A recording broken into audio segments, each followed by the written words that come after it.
right, let's see what kind of trouble we can get into here on a Wall Pass Wednesday in a hotel room in Auburn, Alabama. John Nelson here with you, SDH AM. It's a Wall Pass Wednesday, which means anything's on the table. And I'm going to need your advice and forbearance, and just let me know how things sound. So just we'll go with that, because of you and me and technology, we all know how this goes. Once again, apologies for 906. I was trying to get things to work. So we'll see what kind of trouble we can get in here today. Here's the rundown. Hour number 2 is where the guests come in. Dylan Butler is going to join us at 10 o'clock. We're going to talk men's national team, World Cup, all the things on that side of the equation. Bart Keeler, after the 2-game road trip for the women's national team in Brazil, we're going to go over both matches, and we're going to find out what is on Bart's mind after what happened late last night, because there were a lot of red cards. 8. None of them on the United States. And so we'll get into it's almost like a hybrid of reffing down here and looking at what's going on with the women's team. And yeah, it's going to be it's going to be interesting. Let's phrase it that way. So that will be part of the discussion when Bart comes in at 10:30, and we'll break down everything there. So that's the rundown this morning on the B side. A side, we're going to have highlights. We're going to take you through what happened here last night in Auburn. Largest soccer crowd in Alabama State history, over 88,000 at Jordan-Hare Stadium. 88,083, I think, was the number that was posted. Argentina, Iceland, we do have a highlight. We do have some posts from the Iceland national coach, and we'll kind of walk through that. That'll be the opening kickoff element in all of this. And like I said, we've got the tail end of the match last night in Brazil. We've got Emma Hayes to listen to. Jim Curtin was introduced as the new Major Domo in Austin. So we've got some of that to get into this morning. All the news will be in hour number 1. And like I said, guests in hour number 2. We'll talk World Cup national team, women's national team, all the things, and reffing down here. That's in hour number 2. But hour number 1 is what is on the news collective minds and all that kind of stuff. And so that's where we're going to be here this morning. And like I said, we'll break it all down for you, and it's going to be like I said, it's going to be fun and interesting. And like I said, and I apologize ahead of time for the graininess that is attached. Once again, you sit there and it's like, okay, so what's the power going to be like? And then we find out. So we'll find out about and I had signed up for, the extra special internet-y stuff. That's the official term. Extra special internet-y stuff. But I'm going to try something here real quick, and I'm going to apologize ahead of time for the signal. And if the signal drops, I'm going to apologize for that, and then we'll go back to where we were. So let me try something real quick. Like I said, it looks great to me. Looks grainy on return. So I'm going to try something, and we'll see if this works. And if I drop, I apologize, because it's the A block. So here, let me try something here real quick. And all right, so there's hidden networks. I don't want that. Come on. Where's my options? This will be opening kickoff, brought to us by our friends at Black Pitch Coffee and blackpitchcoffee.com. And it is an opportunity for John to figure out about technology. So we'll see what happens here. Like I said, I thought I had registered with the extra special powered, the hyper powered internet, but I guess not. It's like I got caught in a loop in it last night when I was trying to sit there and go, well, yeah, I want to try this. All right, so now I'm going to try something. I'm going to try a hot change, and we'll see about technology here. So let's see if this.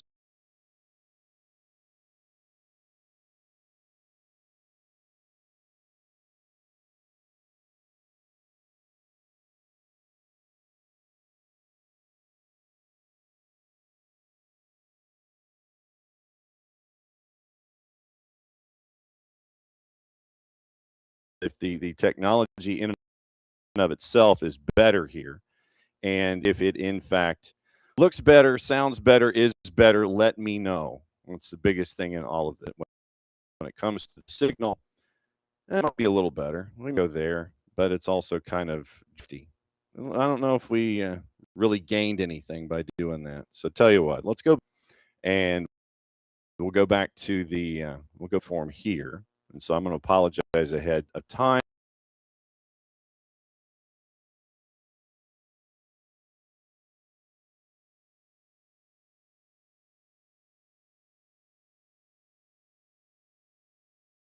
The hotel internet, and that's kind of where we are. All right, so we're going hotel internet, and I apologize for how I look. And like I said, I'm a little grainy this morning, so I apologize for all of that. So there we go. All right, so we'll just go with grainy and thinking that we had actually signed up for the high-powered internet when it really didn't work. So there we go. All right, so that'll be opening kickoff. Morning, David. And like I said, I apologize ahead of time with how I look, just because of, you're sitting there and you're thinking one thing is going to work and then it doesn't, and then you're just kind of off and running. So John figuring out the signal strength in the hotel is opening kickoff, brought to us by our friends at Black Pitch Coffee and blackpitchcoffee.com.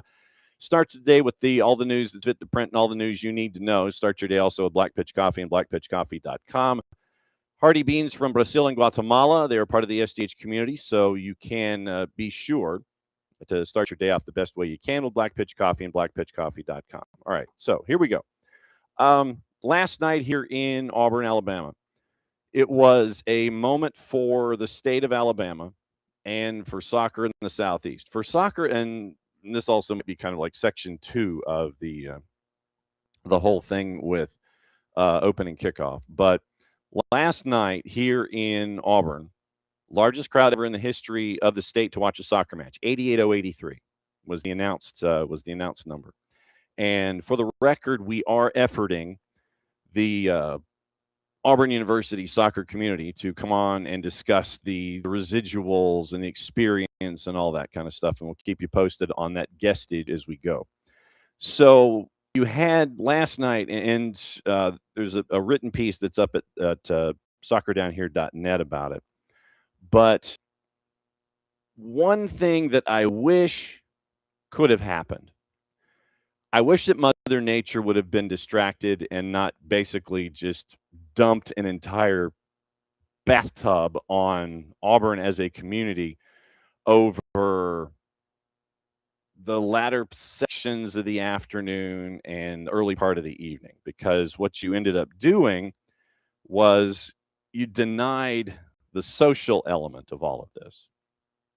And you had so many folks wearing Argentina jerseys, so many folks wearing Messi jerseys, and you had Inter Miami, you had Argentina, you had Barca, you had PSG, you had all of the different ideas and all the different versions of Lionel Messi wandering through the concourse in Jordan-Hare Stadium. And it is Jordan-Hare Stadium. I'll leave it there. You had all of that happening, but if you had been able to have the tailgating experience that we're used to seeing on a daily basis, when you come here for a college football Saturday, Friday, what have you, you missed out on all of that because Mother Nature decided probably about 4 o'clock local time that she just wanted to just empty the skies. And I mean, it was biblical proportions of rain. It was pouring, and there was lightning on top of the stadium and on top of the city, is to a point where the boss was jumping out of her seat in the passenger seat of the car as we're trying to make our way to the stadium because the lightning and the thunder are like right on top of us. Great light show, but scaring the ish out of everybody who was on the road going in toward the football stadium. You didn't get the chance to have the Southeastern Conference grillers connect with the Argentine chefs and their imagination. That's the one thing I wish that we could have seen, is to have those two cultures. You got the football culture to combine. That you got the FOOTBALL and the FUTBOL. You got that to combine. And you had Auburn take their elements that they're used to seeing and we're used to seeing on a college football Saturday, and you got that involved. You got the light show. You got the flyover. You got the things that make a college football Saturday instinctively and distinctively Auburn's. You got to add that to the mix. I just wish you could have gotten the tailgating aspect, because could you have imagined a Southern griller, and we know what those industrial strength grills are like. We know what they're like. Those things that get transported up and down the freeway, and they're probably about 7 feet long, and it's the big smoker, and you pull the tab down, you pull the roof of it down, and it smokes. If you'd been able to combine the asado talent and the grilling talent, that would have been something to behold. You got the shared athletic experience. What you were missing was the shared cooking experience.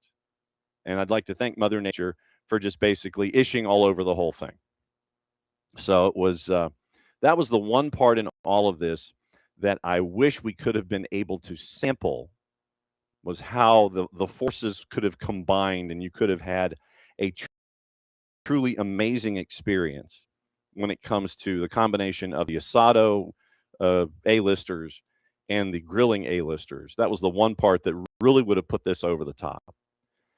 And think about what happened at Kyle Field over the weekend when it was Argentina and Honduras.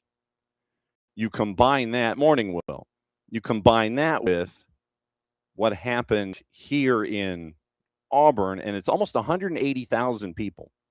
You had 91,000 plus in College Station at Kyle Field. You had 88,000 plus in Auburn.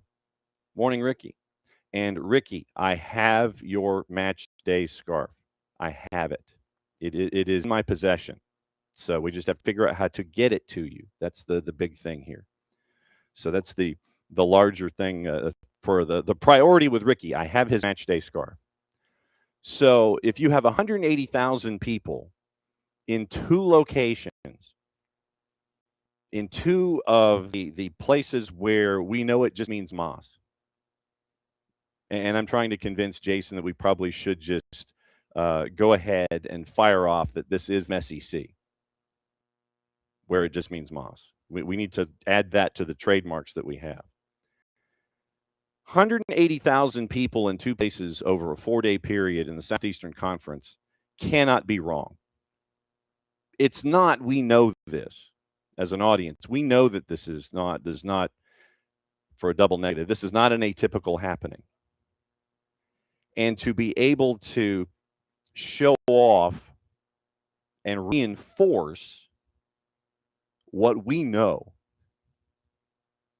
is the whole thing. To be able to sit there and go, and for those of you that are on the 280, there's been a gentleman who has come over from Germany for his World Cup experience, and he was here last night. And yes, we've reached out to Freddie on the social medias to see if we can get him to be on the show. So when you get to see that kind of experience, when Max Bretos posts the video that Freddie shot of the flyover, and you get to combine all of these things, Pats, what you chasing after something? What? Oh, key. Well, then here. Let me say. Well, I thought I had a key. Like right in here someplace. So, it's in it's in here. That's the backup keys there. It's in it. So when you've got 180,000 people, we've known this, that the sport is what it is, and there's a universality to it. And you have a moment where, and the only thing missing in Kyle Field was the band. If you'd had the band, that would have been fantastic. But we've known this, that the South's got something to say when it comes to soccer. And to be able to have that kind of experience reinforced twice over a 5-day period, 4-day period, 5-day period. It seems like everyone outside of the SDH footprint seems to be surprised about this. We are not surprised. This is stuff that we've known. But to be able to reinforce and to share, hey, this is not anything to be laughed at, unappreciated, what have you. It's a reinforcement of what we've already known, and it's great to see how the Southeast has its own flavor to it, its own ideas, its own representation. There's the appreciation is there, the sport is there, the love is there, and to see in College Station and to see in Auburn how everything is there with a bit of a twist. That's the part that, thank you, Mother Nature, for ishing all over that section of the idea. But we've seen this, we've known this, and it got to be an opportunity over a 5-day period where you get to kind of show things off a little bit and sit there and go, hey, the South knows what it's doing here. It has its own thoughts and patterns and stuff that can be embraced and embedded into the entire experience. And you end up with what we've seen twice in the SEC in the last 2 days. So like I said, we are efforting from Auburn University a presence. I'm not going to jinx who it might be, but it's an idea where we get to find out what the residuals are. But it was great to see 88,000. It was a sellout. I mean, there's some gaps and things like that, but they sold 88,083 tickets sold. Argentina gets $12 million out of the deal. Iceland gets $325,000 out of the deal, all inclusive. And you get to continue to rub off on what's going on here in an area that we know, and we know very well. And to be able to sit there and go, well, yeah, this is how it's done here in this particular part of the country. That's just how it is. South puts its own unique spin. The Southeast puts its own unique spin on things. But at its core, it's still the same experience. It is folks who have their college football chants walking side by side with folks who are learning about Toomer's Lemonade for the first time. They're learning about Mama Goldberg's. They're learning about Chicken Salad Chick. They're learning about Southern food. They're learning about, the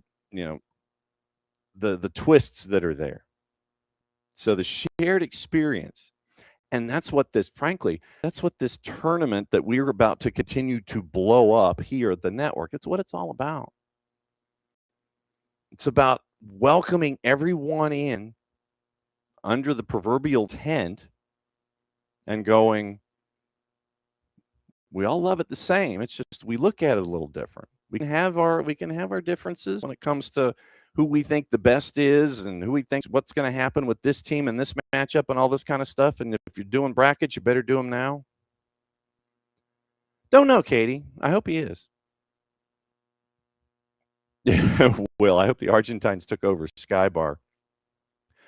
And that literally the one, and I will add this to the mix. The other part of all of this is that the boss was wondering if they were going to roll Toomers after Argentina won as the home team last night. Then that was the other element in all of this. Is we were driving by Toomers after waiting in the parking lot for about an hour and 15 minutes because no one moved. That's another matter entirely. The only element post-game was the inability or just the idea of, hey, they should have rolled Toomers. That would have could you imagine the Albi Celeste being taken by the Auburn student body to the corner to roll Toomers? That, I think, after the match, of course, it was also like 1:00 in the morning, but then there was some of the places were open on the in and around campus, but not everything was open. But you needed to have the Argentina fans roll Toomer's corner. That might have been the topping on top of it all. Just a thought. So next time when they come, if you know anyone who is an Auburn fan / part of the student body, take them to Toomer's corner and have them roll it. Have them roll it. Anyway, so that's that's kind of the lowdown from what happened last night. And the written story is up at soccerdownhere.net. Can't thank our friend Jack Patterson from WRBL TV in Columbus and everyone else that has been here along the way. Like I said, we are investing and we are efforting an Auburn presence to discuss the after effects of all of this. To that effect, here is goal number 3 from last night. And it has to do with an individual that in this footprint, a lot of folks know and a lot of folks may remember. I don't know if you in fact remember this particular individual, but he's pretty decent at the soccering. Valentin Barco gets the goal in the 8th minute to make it 1-0. Lautaro Martinez is taken down inside the 18 by the Icelandic keeper. This Messi guy that everybody talks about puts the ball in the back of the net from the spot to make it 2 after being in there for like 2 minutes. And then goal number 3, courtesy of ESPN, Adrian Healy and Ali Moreno on the call. The crowd getting what they came for. Not just an appearance, but a goal from Lionel Messi. Argentina just trying to ease their way through the final minutes of preparation here before the World Cup gets underway in earnest in a week's time. Here's Messi sliding it through again, surely, and it is number 3. Beautiful finish in the end from Almada, and it was so well worked as the Iceland defense just melted. And they did in fact melt at that point. I think honestly after the PK, and then you had substitutions and such, I think that was pretty much how the kids say all she wrote. After the match, it was an opportunity to catch up with both coaches. And here is part of the discussion from the head coach of the Icelandic national team. And he was asked about the experience in and of itself and what he thought about what was learned with all the time that they were able to spend here in the United States and specifically in Auburn. So Arnar Gunnlaugsson after the match in a 3-0 loss to Argentina. All in all, it's a major gap in our FIFA ranking. We are 75th, they are number 1. And what does it mean? It really means that those guys that just kick the ball just a little bit harder than we do, they run just a little bit faster than we do, they control the ball just a little bit better than we do, and they are just stronger in duels than we do, and that's the name of the game. That's why they are number 1 and we are number 75. But I thought we did quite well overall, especially the first maybe 60-70 minutes. We had some good chances, we had some good pressing moments, we kept the ball sometimes, and as a coach you want to see that against the best.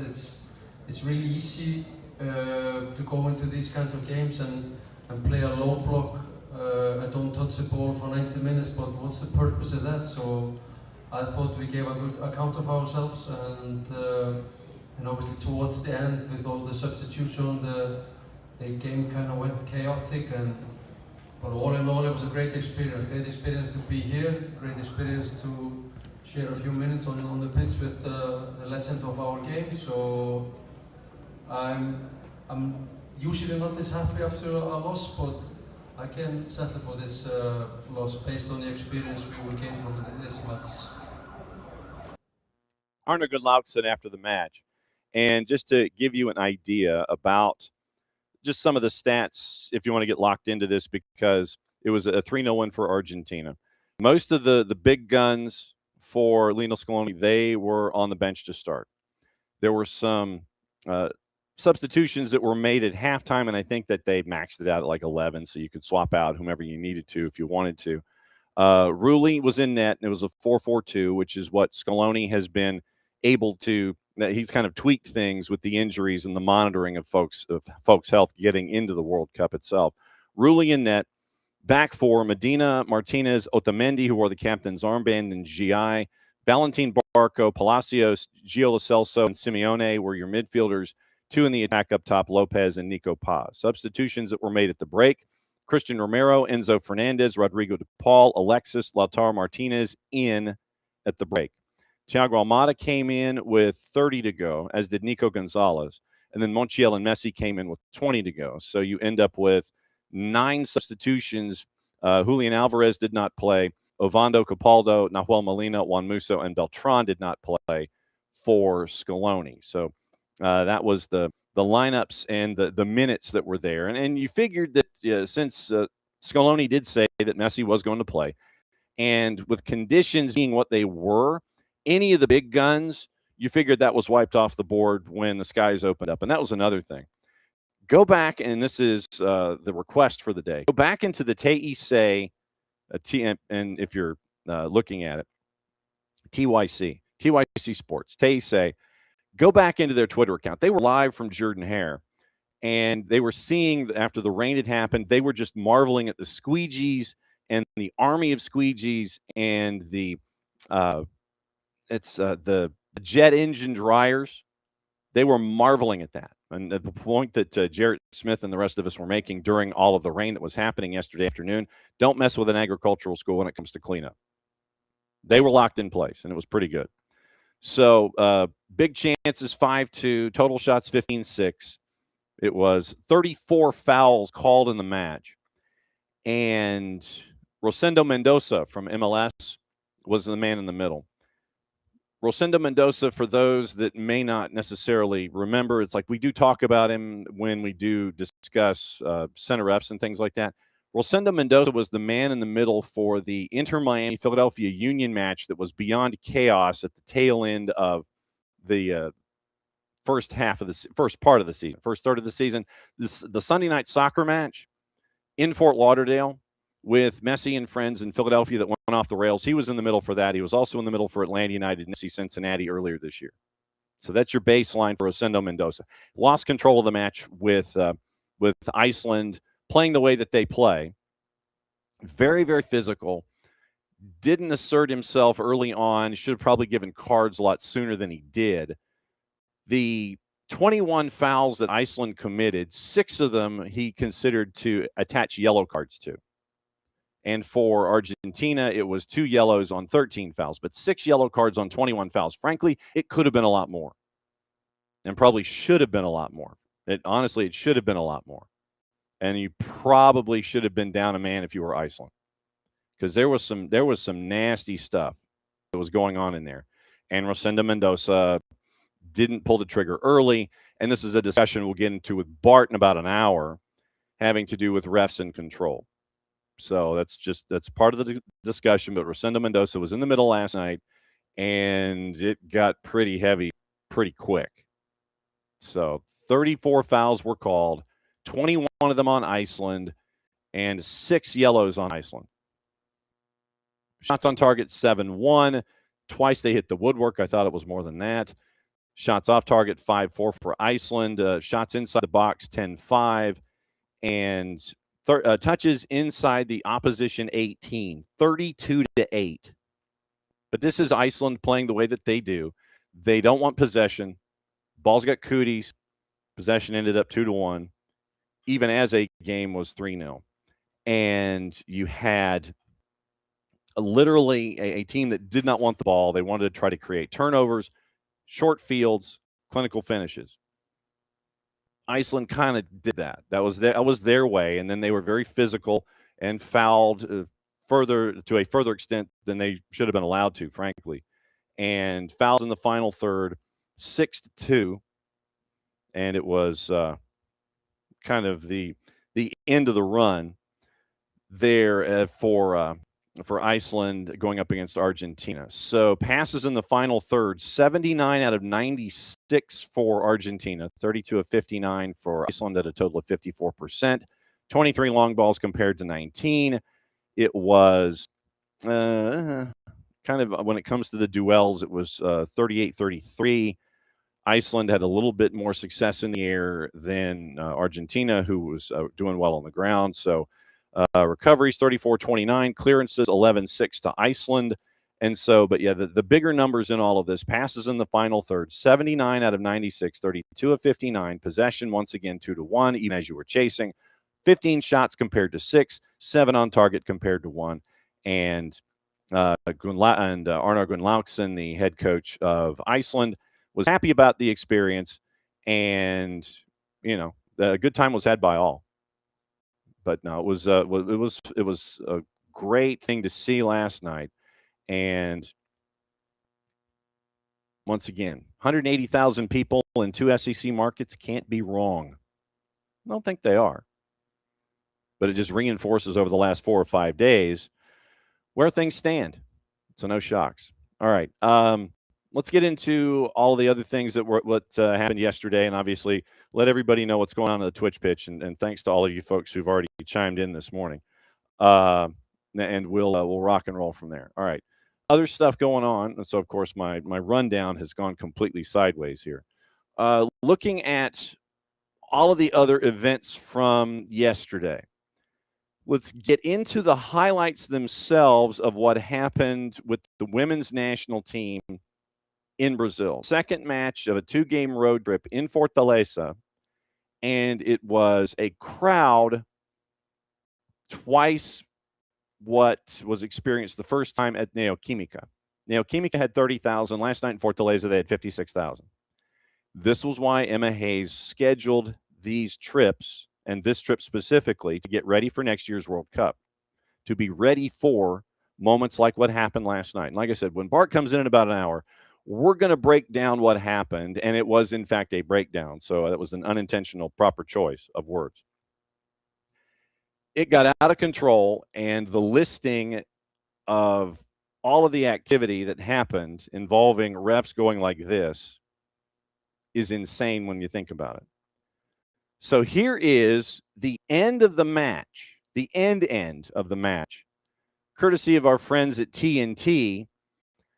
It was the end of a rather large adventure last night in Fortaleza. Luke Weilman and Julie Foudy on the call.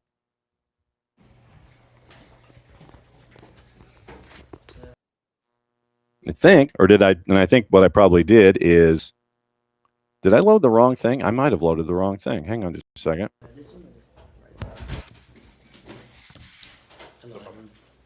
Yeah, I did load the wrong thing. Okay, so I screwed that up. Anyway, it was an opportunity for me to actually play a highlight, but I loaded the wrong thing. Anyway, so let's get Emma Hayes. So Emma Hayes, after the match is over, she gets to address the surrounding media. Here's just a part of that press conference. And considering what happened in the match itself with all the cards, here's what Emma Hayes had to say after the match, courtesy of our friends at US Soccer. My job is to have respect for the officials. My job is to make sure I stay in my technical area. There is only one person allowed to stand. And my job is to be a role model for my players, to display the behaviors to them that I want from them. And so I can only talk about my behavior. And I thought my behavior was good. And I thought my behaviors with my players in a very, very fantastic environment with a very noisy crowd. They bring a lot of energy. And I am very happy with the way I behaved today. So I can only speak to that. She's very happy about how she behaved today. Like I said, when Bart shows up here in just a little bit, obviously, we will discuss the other part of the equation here. But I wanted to get into the numbers. So last night, women's national team goes to Fortaleza, gets the 1-0 win. It was an own goal. And that's kind of why I didn't want to have the Sophia Wilson own goal as a highlight, because it was there. It happened. U.S. wins 1-0. 55,744 at the Arena Castelao. Once again, part of why Emma Hayes wanted to do this was so she could sit there and line this up and go, this is what it's going to be like next year. It's going to be like this in this building against these fans, or a set of fans next year. And it could be a match where you end up going up against Brazil. So you have 55,744 at the Arena Castelao. Own goal in the 63rd minute, Sophia Wilson. Several chances had been created earlier, including one by Wilson that was saved by Lorena. We'll get into the numbers in a bit. So, and this was how it was phrased. In a chaotic match that featured multiple stoppages, hard fouls, and a remarkable 8 ejections. 1 to Brazil head coach Arthur Elias, 3 more to bench personnel, 2 to players during the match, and 2 more to players after the final whistle.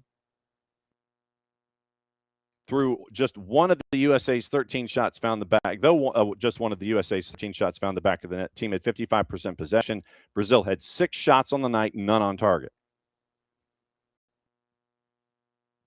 U.S. creates most of the chances in the first half. Lindsay Heaps in the 21st. Then Michelle Cooper, who switched to a right back going forward, kind of like what we see with Alex Freeman. On the men's side, you got to see that with Michelle Cooper. On the women's side last night, timed an opportunity with Lily Johannes, back-to-back opportunities, first half stoppage. And so here's how it was, once again, here's how it was phrased after the fact. The flow of the game was massively disrupted during the final 25 minutes due to the ejections both on and off the field. Elias ejected in the 78th, along with his strength coach and 2 keeper coaches for foul and abusive language. Near the end of regulation in the 89th, another member of the staff was sent off. Referee then added 10 minutes of stoppage time, and she would add another 2 after that due to Brazil's lack of discipline. Bia Zanerato was ejected after seeing her second yellow in the 4th minute for punching Emily Sonnet. And then central defender Tarcian received a straight red for striking Wilson at 90+9 after the final whistle. 2 more players were shown reds, Caroline and Ludmila, for confronting the referee. That was the part that I was going to play, was the tail end of the whole thing. So here's the stats from last night. Starting 11 averaged 54 caps heading in, 3.5 caps less than the last match. U.S. head coach Emma Hayes made 6 changes for match number 1. Starting 11 had Michelle Cooper, Emma Sears, Rose Lavelle, Avery Patterson, Kennedy Wesley, Claudia Dickey. Those were your changes. Ahead of the match on June 6th, the U.S. last played in Brazil in the 2016 Olympics. Last time U.S. played Brazil in Brazil was in December 2014. Fox passed Sydney Leroux for sole ownership of 52nd place. Women's national team all-time caps with 78. Rose Lavelle passed Lori Fair with 122. First time Fox, Sonnet, Wesley, and Patterson started a match on the back line together. Claudia Dickey gets her 8th shutout, 11th win in as many appearances for the WNT. Tonight, last night's crowd at Fortaleza set an all-time women's sports attendance record, shattering the previous women's soccer attendance record for the entire northeast region of Brazil, which was 33,272, set at the Arena Pernambuco. 65 degrees, clear skies, starting 11. Dickey, Fox, Trinity Rodman comes in at the half. Sonnet, Wesley, Avery Patterson, Lily Johannes, Claire Hutton came in with 30 to go. Lindsay Heaps wore the captain's armband. Rose Lavelle, Olivia Moultrie with 30 to go. Sophia Wilson started. Allie Sentner came in at 90+12. Michelle Cooper, Emma Sears. Shots, USA 13, Brazil 6. Shots on goal, 6-0. 6 saves for Brazil along the way. Each team had 5 corners. 28 fouls in the match. 20 of those go to Brazil. 8 fouls on the United States the entire time. 6 offside calls on Brazil, 1 for the United States. Spanish referee crew, and what I mean by that is legitimately Spain. Paula Cebollada Lopez was in the middle. Sylvia Fernandez Perez, Rosia Puente Pino were your ARs. 4th official was Deborah Cecilia Cruz Correa from Brazil. Your VAR also was Spanish. Maria Eugenia Gil Soriano and Judith Romana Garcia were your VAR and your AVAR, respectively. So, misconduct summary. This is going to take a bit. Rose Lavelle gets a caution in the 17th. Gio Garbolini a caution in the 23rd. Arthur Elias gets his first caution in the 37th. Zanerato, first caution in the 43rd, along with Lindsay Heaps, so you get a bang-bang. Taina Maranhão in the 48th. Arthur Elias, second yellow, red card, 78th minute. Bench, red, 78th. Secondary bench, red, 78th. So basically, 78th minute, Arthur Elias, head coach for Brazil, the way it's on the book, gets his second yellow, gets the red, 2 other bench reds along the way. So 3 members of the coaching staff, you got to go. Claire Hutton gets a yellow at the 82nd. A 3rd bench ejection for Brazil in the 89th. Caroline gets a caution at 90+1. Zanerato gets her second yellow at 90+4, so yellow, red. Claudia Dickey, 90+5, gets a yellow. Emma Sears at 90+8 gets a yellow. Tarcian at 90+9 gets a red. Marta gets a yellow at 90+9. Caroline and Ludmila, after the match, they got lit up. So that's your cards. 3, 6, 9, 12, 15, 18, 21 instances of misconduct. 8 red cards, all of them to Brazil. U.S. wins by the score of 1-0. And like I said, we'll catch up with Bart in about 45 minutes. We may even start with this, but we'll get into the discussion of reffing down here when it comes to discipline and your environment and control and all of those things. We will view it through the prism of the match here in Auburn, and we'll view it through the prism first and foremost with what happened in Fortaleza last night as the U.S. went on to win 1-0. So that is the early rundown of reffing down here, and Bart joining us at 10:30. Dylan Butler set to join us in about 15 minutes.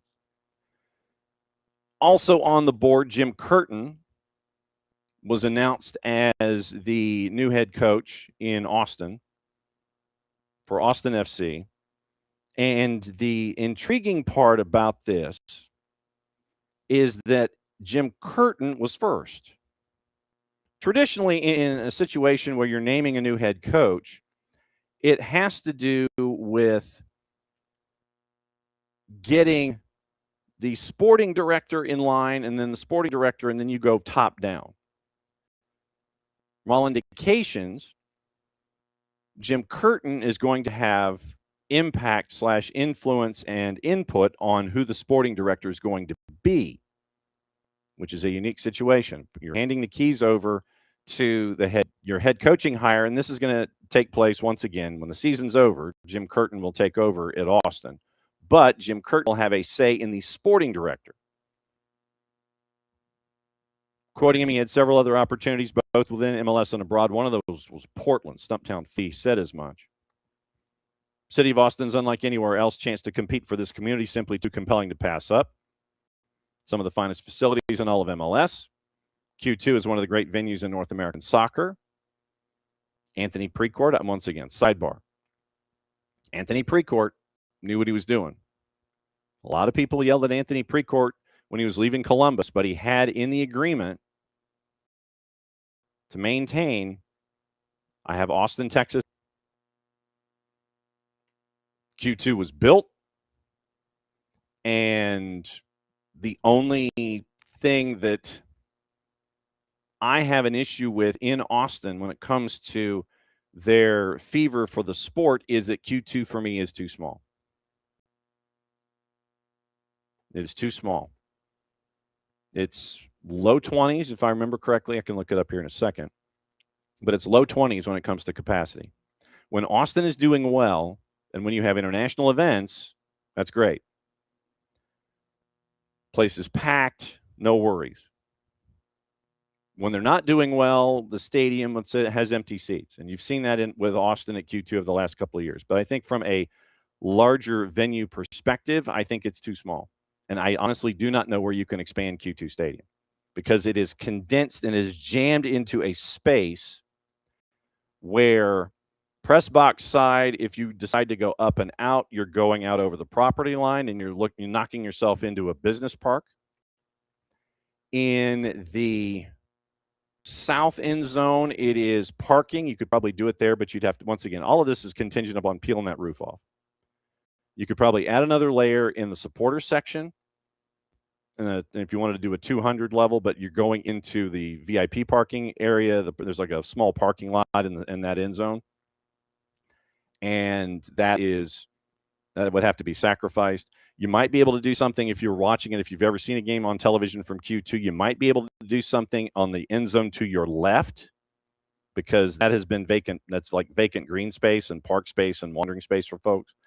The stands that you are staring at across the way, you might be able to get something done, but you're once again dealing with property and space and all that kind of stuff. Q2 for me is too small.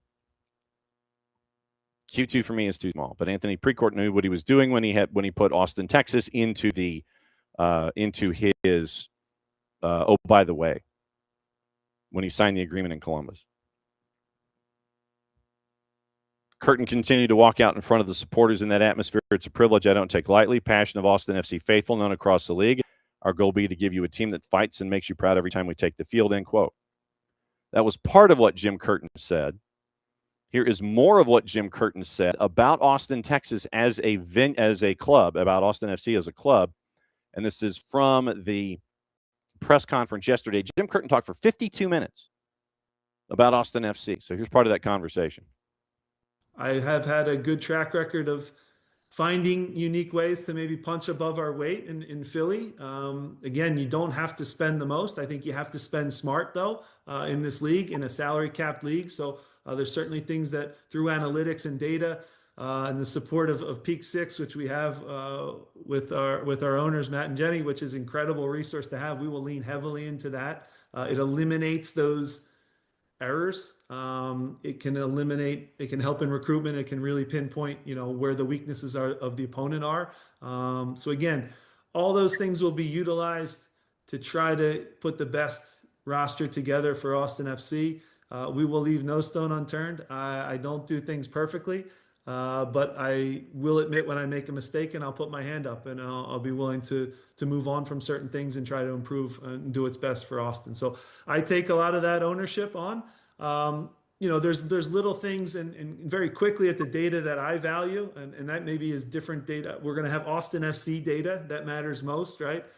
We don't want to be LAFC. We don't want to be Montreal. We don't want to be Miami. We're going to be Austin FC, and the data will be unique to our players. So you guys will learn what an Austin FC player looks like, right? Very quickly over time. And once we get that kind of all dialed in, guys, the team starts to pick itself. Recruitment becomes easier, and everyone feels an ownership and a part of it. And like I said, you don't need to go with exorbitant transfer fees. Don't get me wrong. I'd love to be now with an ownership group that spends middle to top third. That's unique to me. That will be unique. It's the first time I've experienced that. So that excites me, no doubt. Jim Curtin, the 2027 head coach in Austin. Obviously, we'll discuss this with, with Dylan coming up in just a little bit and get his thoughts on the incoming. See, because if you're there in the interim, it's pro tempore. You're the pro tem head coach. You're the interim. What is it if you're the incoming? There's got to be a Latin term that I can't think of off the top of my head. If you're the incoming coach for a particular entity or whatever. So, like I said, there's a Latin term in there somewhere that I can't think of off the top of my head. But Tommy Scoop said yesterday, and like I said, we'll get into this with Dylan too. And probably lead off with this in about 5 minutes. Jim Curtin will be a part of the process to name the sporting director. You also heard in that soundbite from Jim Curtin where they're going to be very analytics driven. And I'm going to have to find out more about Peak Six. We all might have to. But he is going to go with his Peak Six analytics breakdown and sit there, and that'll be how they build in Austin. But what you have seen, and we'll probably talk to Nico Moreno about this tomorrow as well. What you've seen in Austin over the last handful of seasons under Borrell as the sporting director and Wolf/Estevez as head coaches, that there was money spent on DPs and you got very little return for what you were investing in. When you wanted to bring in Brandon Vasquez, U.S. Open Cup hero Brandon Vasquez, that is more injury-based. But then you bring in Bukhari and you bring in the other DPs that you've brought in, and the rate of return has not been there. So what I'm anticipating now is an idea from Jim Curtin, the soon-to-be head coach, and going to be a part of the collective process in gathering who the sporting director is going to be. You know, what are you going to be doing financially to bring in these individuals where you're going to be smarter? Because your GAM coming into the regular season wasn't a whole lot. You had 412,000 plus in GAM available to you going into the season. And so obviously to make some moves, you're going to have to move some freight. Coming into the year, you brought in Uzuni, you brought in Bukhari, and Bukhari was sold on to the Polish league. I believe it was Wiedź Łódź. and then you bring in Facundo Torres. So your DP situation in Austin, Open Cup hero Brandon Vasquez through 28 with an option year for 29. Mirto Uzuni, who was signed through 27, option year 28. Facundo Torres brought in back into Major League Soccer, contract through 29-30, option years 30 and 31. You had your three U22s, Djordjevic, Dursarski, and Owen Wolf. You figured that's going to be a good rate of return there. And only 2 TAM players, Danny Pereira, Joseph Rosales, and they're under contract through 27, 28, 28, 29, respectively, with option years behind. This year, you will have decisions on Brendan Hines-Ike, Jean Kolmanic with an option year, Sabovic with an option year. Ilie Sanchez with an option year after this season. Brad Stuver with 2 option years after this year. Robert Taylor with an option year after this year. Then you get into a bunch of 27s and so on. Supplemental roster, 3 27s. Riley Thomas with an option year. Irvin Torres with an option year in 28. So literally you have 1, 2, 3, 4, 5, 6 players with contracts that have option decisions. Well, 5 of them with option decisions after this season. Brendan Hines-Ike is a straight-up contract renewal at this season. So we'll find out what the deal is. But the GAM that was available to you with this roster, because once again, remember, you invested in Osman Bukhari and Mirto Uzuni and Brandon Vasquez, and you brought in Facundo Torres after you sold Bukhari.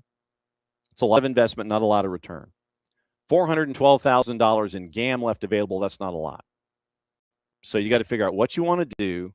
Player sales will help out in that. Does that mean that someone like Mirto Uzuni is on the clock to be combined with the analytics that Jim Curtin wants to do to bring players in to be a part of the new Austin FC? Jim Curtin looking like a librarian normally. Could you imagine him with his normal look on the sidelines wearing a 10-gallon hat now?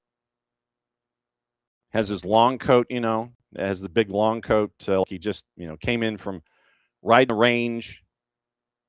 You see the open happen. It's like you come into the de facto office space, and he's got the leather long coat, and he's got the 10-gallon hat. Still looks like a librarian with the glasses and the look and everything. Graham Potter, by the way, if you missed it, you can go to the Sweden national team Twitter account, and he has embraced, and the team has definitely embraced the idea of their practices in the state of Texas. Graham Potter came out wearing a 10-gallon hat, and he was sporting it pretty solid. But now I'm just wondering if Jim Curtin will be doing the same thing. So librarian dressed as a Texan, we get to see that. But there's interesting decisions that have to be made. Jim Curtin being one of them to help bring in a sporting director. Like I said, this is reversed. This is reversed. What is Jim Curtin? What is Jim Curtin looking for in a sporting director? It's not necessarily a question I would have thought I would have had to phrase that way. And wrote, yes, interesting patience to have him hang around on the perimeter for the rest of the season. And like I said, I think that what it might end up being is that you're going to have Jim Curtin in one of 2 places. You're going to have him either sitting in the 200 level Q2 with a notepad, no one sitting in front of him. You sit there and you have your knees kind of up against your knees are up against the seat in front of you, so it's kind of, well, I can't quite do it because the table's too high. But, like when there's always that empty seat in front of you when you're at an arena or a game or anything, and you put your feet up on that seat that's in front of you. I just have this vision of Curtin putting his feet up. Actually, I can do it with my sneakers. I just won't be wearing them. But yeah, traditionally, you put your feet up on the seat in front of you, and you just you're taking notes, and the legal pad's like up against you. That could be Jim Curtin at Q2 after the World Cup. He could be in the 200 level with a notepad up against his knees, writing down ideas about what he's thinking. It's like a check mark here, X here, check mark here, X here. Or he could be in the press box and they give him his own booth. The incoming head coach has his own booth, and you get the cutaways at about the over under 2.5 in your cutaways of Jim Curtin at Q2 taking notes. However, he's taking notes. I don't anticipate Jim Curtin being a guy taking notes and he's banging into a keyboard. I always anticipate Jim Curtin being the kind of guy that's going to be like, you know what? I'm just going to write stuff down. Let's see how Dylan Butler pictures Jim Curtin when it comes to the idea of Jim Curtin now being the major domo in Austin. Happy Wall Pass Wednesday, sir. Yeah, same, buddy. Jim Curtin, Austin FC. I didn't have this one on the bingo card. Did you? Not necessarily, but I also didn't have Jim Curtin not having a job, not having another coaching job this long either. So figured somebody would scoop him up at some point. Good for Austin to do so. I think this is going to be a great opportunity for Curtin to prove that, or to prove his coaching chops, right? Like that he's not just a product of a system, that, he can coach, in multiple systems. So I think good job by Austin. I didn't necessarily, I have, it's funny, like when there's coaching hires, and I think it's more so, overseas, maybe in England or somewhere else, someone will get fired and then it's like, who are the likely candidates? And there's like a whole list of candidates, and Big Sam ultimately is like somewhere on that. He's already sitting in his CV. He's ready to go. Yeah, he's like 4th or 5th on like every coaching list of possibilities of who's next. We don't see that as much in MLS. So yeah, because some teams have that philosophy of, we want someone like NYCFC, for example. They want someone usually within the City Football Group family, right? I understand that completely. Yeah. Similar with Red Bull, I think. So yeah, we didn't know necessarily what to expect with Austin. So I think that's well done. I'm happy to see Jim back in the coaching ranks in this league. Well, and it's interesting where, if you take what Tom Bogert said yesterday when it was going to be announced, and then Jim Curtin had the press conference and such, that this is inverted, where traditionally you have sporting director named. Right. Sporting director then consults with the powers that are. They go into the hermetically sealed conference room with all the glass windows and the big back chairs and all the monitors and everything, and then they consult their PowerPoint presentations and go, oh, that guy. This is Jim Curtin first, then it's sporting director, and Jim Curtin is going to be having input on who the sporting director is. This is inverted here. This is going to be interesting. This is the Bill Parcellsian approach almost when it comes to doing things. Yeah, because you're right. Usually you get your sporting director in, and then that's kind of who makes the final say on the head coach, not vice versa. So, yeah, no, definitely a unique way to go about it, especially if you're not, the other way to do it is you just do the 2 titles, which we've spoken before. I'm not a fan of that, because I think ultimately you're gonna I think that, well, one, I think that we're seeing less and less of that for a reason, because you're not giving 100% to one of those jobs. So you do, I think, in today's world with the scouting and kind of how, much bigger MLS is becoming, I think you need to have 2 people do those jobs. But so yeah, no, it's definitely an interesting one. You would Yeah. Hey, what do they say about Austin? Austin is weird, right? So yeah, keep Austin weird. No, you're right. You're absolutely right. This is definitely a way to keep Austin weird. And now but I think too, sorry not to cut you off, John. I think too, like when you look at some of the vacancies, if you will, and if you're including interim coaches within those vacancies, Yeah.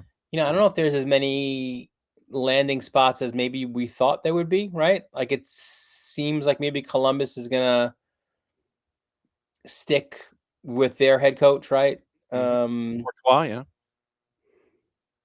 I think it's a better spot to go if I'm Curtin than to Montreal. Oh. That's another topic we're gonna get to in a second. I mean, what are some of the other? Portland, Stumptown Footy said that Portland interviewed Curtin. I don't know whether Jim Curtin was like nah, or Portland was nah.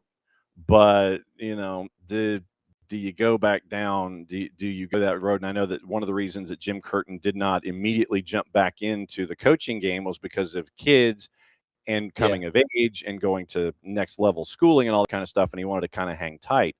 I don't know. Yeah, I was surprised going back. I mean, I get the Michael Bradley decision, and he's a club legend, and in a way you also keep that in the family. But I was surprised. I mean, I don't know. Maybe I don't know if he interviewed or not, but a little bit surprised that Curtin didn't end up with Red Bull, because that ticks off a lot of those boxes of staying local and close to home and not too far and all that kind of fun stuff. Yeah, and philosophically, from what we've known from Curtin with his time in Philly, it's somewhat Curtin adjacent what Red Bull want to do. So it's the same church. It might be like Anglican versus Episcopalian, but it's the same kind of idea that you would have had with Red Bull and Curtin.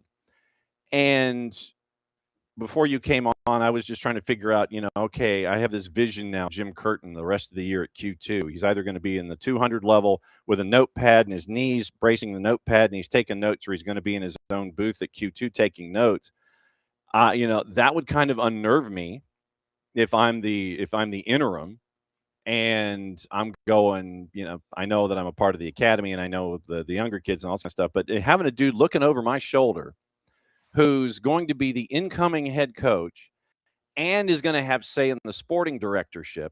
It's like dude's taking notes over my shoulder here. I'm going to be unnerved for the rest of the season if I'm the coaching staff in Austin. Like I said, that's just me, but that kind of weirded me out. Or if you flip that, you could be like, you know what? If I do a good job, maybe he gets me on the staff. Okay.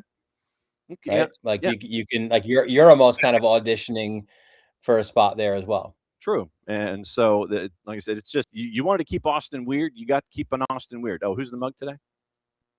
It's a little Yankee. Yeah. Yes. Yeah. The coffee wins. There you go. It's just that Jim Curtin is now going to, apparently he mentioned, we had a soundbite in hour number 1 where he's talking about analytics and Peak 6. And we've seen Anthony Precourt invest. They have not been shy in recent years about bringing in high-priced talent in the DP slots. The DP slots have not been turning over the way that they would have liked, either injury or just ineffectiveness. And now it seems like with Curtin and his analytics bent, you might be going back the other way, where you're going to be moneyballing your way through this. I think that if I'm interpreting this correctly, it wouldn't be surprised if you're looking to moneyball your way now with Curtin and Peak 6 and analytics and all this kind of stuff for 27 and beyond. That's just my early vibe.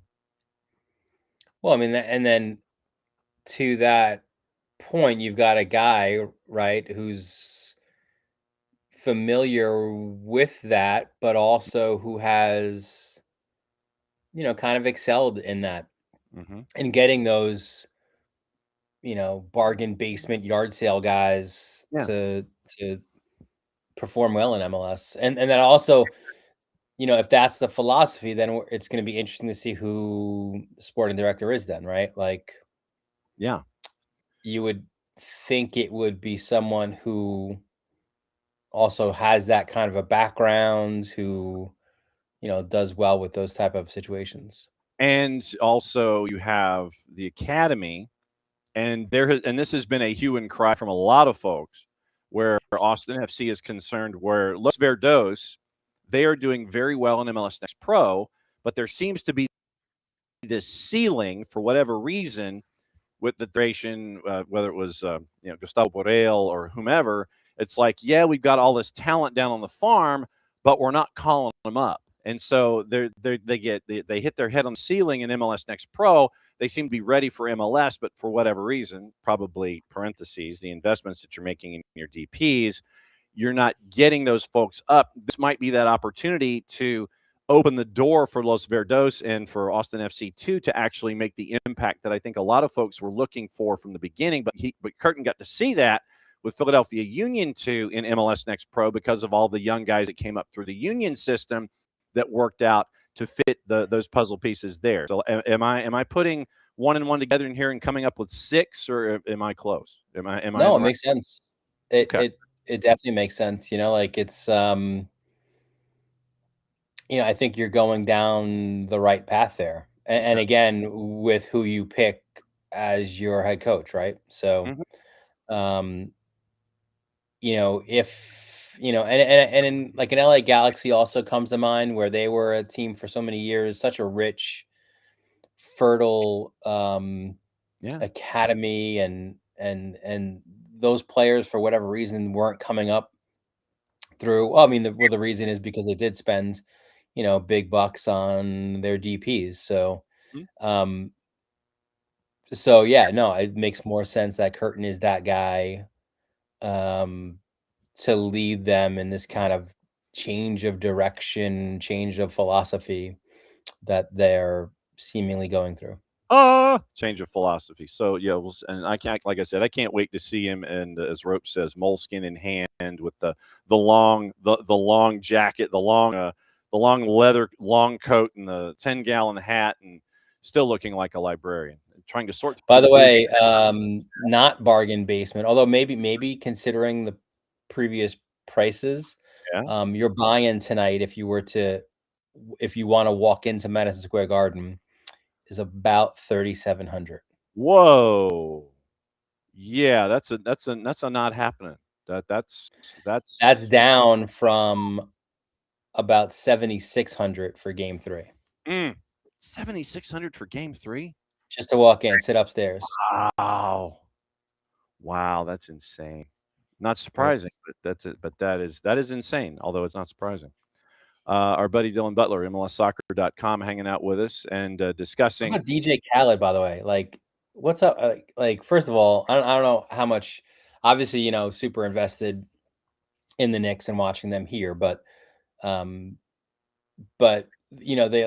always showing Celebrity Row. And listen, props to those Ben Stiller, Tracy Morgan. Like, these are real fans, right? Like Fat Joe, real fan. Like, these are guys thick and thin. They've been there. They're going on the road. They're watching this team. And then you've got, you see it a little bit different there once it's the finals. As you know, I'm a big Yankee fan. Derek Jeter was one of my favorites, but all of a sudden, Derek Jeter doesn't really go to a lot of Knicks games. Just happens to show up. I know. Sit next to Eli Manning, like, and then it's Robert Kraft is sitting there. Like, the front row got really weird in game 3. But next to, that connection, I don't know. That I don't get. Is it like, hey, James, get me some tickets? James Dolan, I want to, hey, owner, I don't know. Owner to owner. I don't know. Hey, I mean, the owner's box was filled, so perhaps Kraft went to get a different seat. And then there's DJ Khaled, who's sitting next to Fat Joe, and the entire game, and because you can see, you're seeing courtside, and Fat Joe invested in every play, every call, complaining about Wemby, complaining about whatever it is. Khaled is glued to his phone. I mean, Like though now courtside seats, and again, just checking out of curiosity, they were going like if you wanted your feet on the hardwood, that was going to cost you $133,000. Nope. Nope. The word I'm looking for is And he's not even watching the game. nope. That literally no. That no. $133,000. That's like a third of a house or a quarter of a house in some sections of this planet. And somebody's going to sit there and go, you know what? I'm going to drop 133 large on sitting on the floor at Madison Square Garden to see Wemby against the Knicks. No. Yep. No. By the way, I'm going to bring a little soccer. I'm going to bring this around a little bit. This is a cool little thing for you. So, Julian Champagny, right, for the Spurs, big 3-point shooter, Brooklyn guy, went to Bishop Loughlin, St. There John's. you go. Nicely done. Hang on, not even. So, his dad and I were really good friends at St. John's. He was on the soccer team that won the 1996 national championship. Wow. Yeah, just a Jamaican dude, like, and he wasn't even that tall. Like, he was maybe 6'2", 6'3", if that. Probably not even that tall. You know, he would come in, kind of sub in, you know, bring in some energy, and like Ranford Champagny was his name. Well, still is his name. He's still around. But we just called him Penny. But so cool to see, you know, his kid. That's one of my 2 NBA dad connections. The other one is RJ Barrett, formerly of the Knicks. I was friends with his dad, Rowan, who was on the men's basketball team as well. Man, that's some good. See now, and this is where we bring in our boy Paul Harvey. Now you know the rest of the story. There you go. That's our man Dylan Butler, and who's far more plugged into the NBA than I ever was. So Jim Curtin's in, and like I said, this is I really want to know what he's looking for in a sporting director. I really do, and I mean, it's like I don't know how big this list is. I don't know if he's got like a dude and that's it. Now here's my guy, and this is literally this is going to be, you know, it's hell or high water or we're done. But I mean, I think Austin is going for a financial course correction and hopefully trying to move things in MLS Next Pro. And like I said, that's my gut anyway. That's what I think is going to happen. And you know, we'll see what it looks like. I don't know if you know this, but there's this tournament that's going to be starting in a couple days. A lot of folks are involved. A couple of countries that we're familiar with, and it's going to be kind of busy. And it might even rival getting into Madison Square Garden for game number 4 in some location. Well, like I said, game 4 tonight, it's not as expensive. Game 6. Oh God. Yeah. I mean, game 6 in Vegas, game 7 in Carolina. I'm really looking for. Let me ask you this. What is your biggest fandom? Oh, my biggest fandom? Wow. Yeah, like who do you see? But I mean, I love. Like, are you a Hawks guy? No. I am. For me, it is Angels, Clippers, Kings, Chargers, because I was born in Southern California.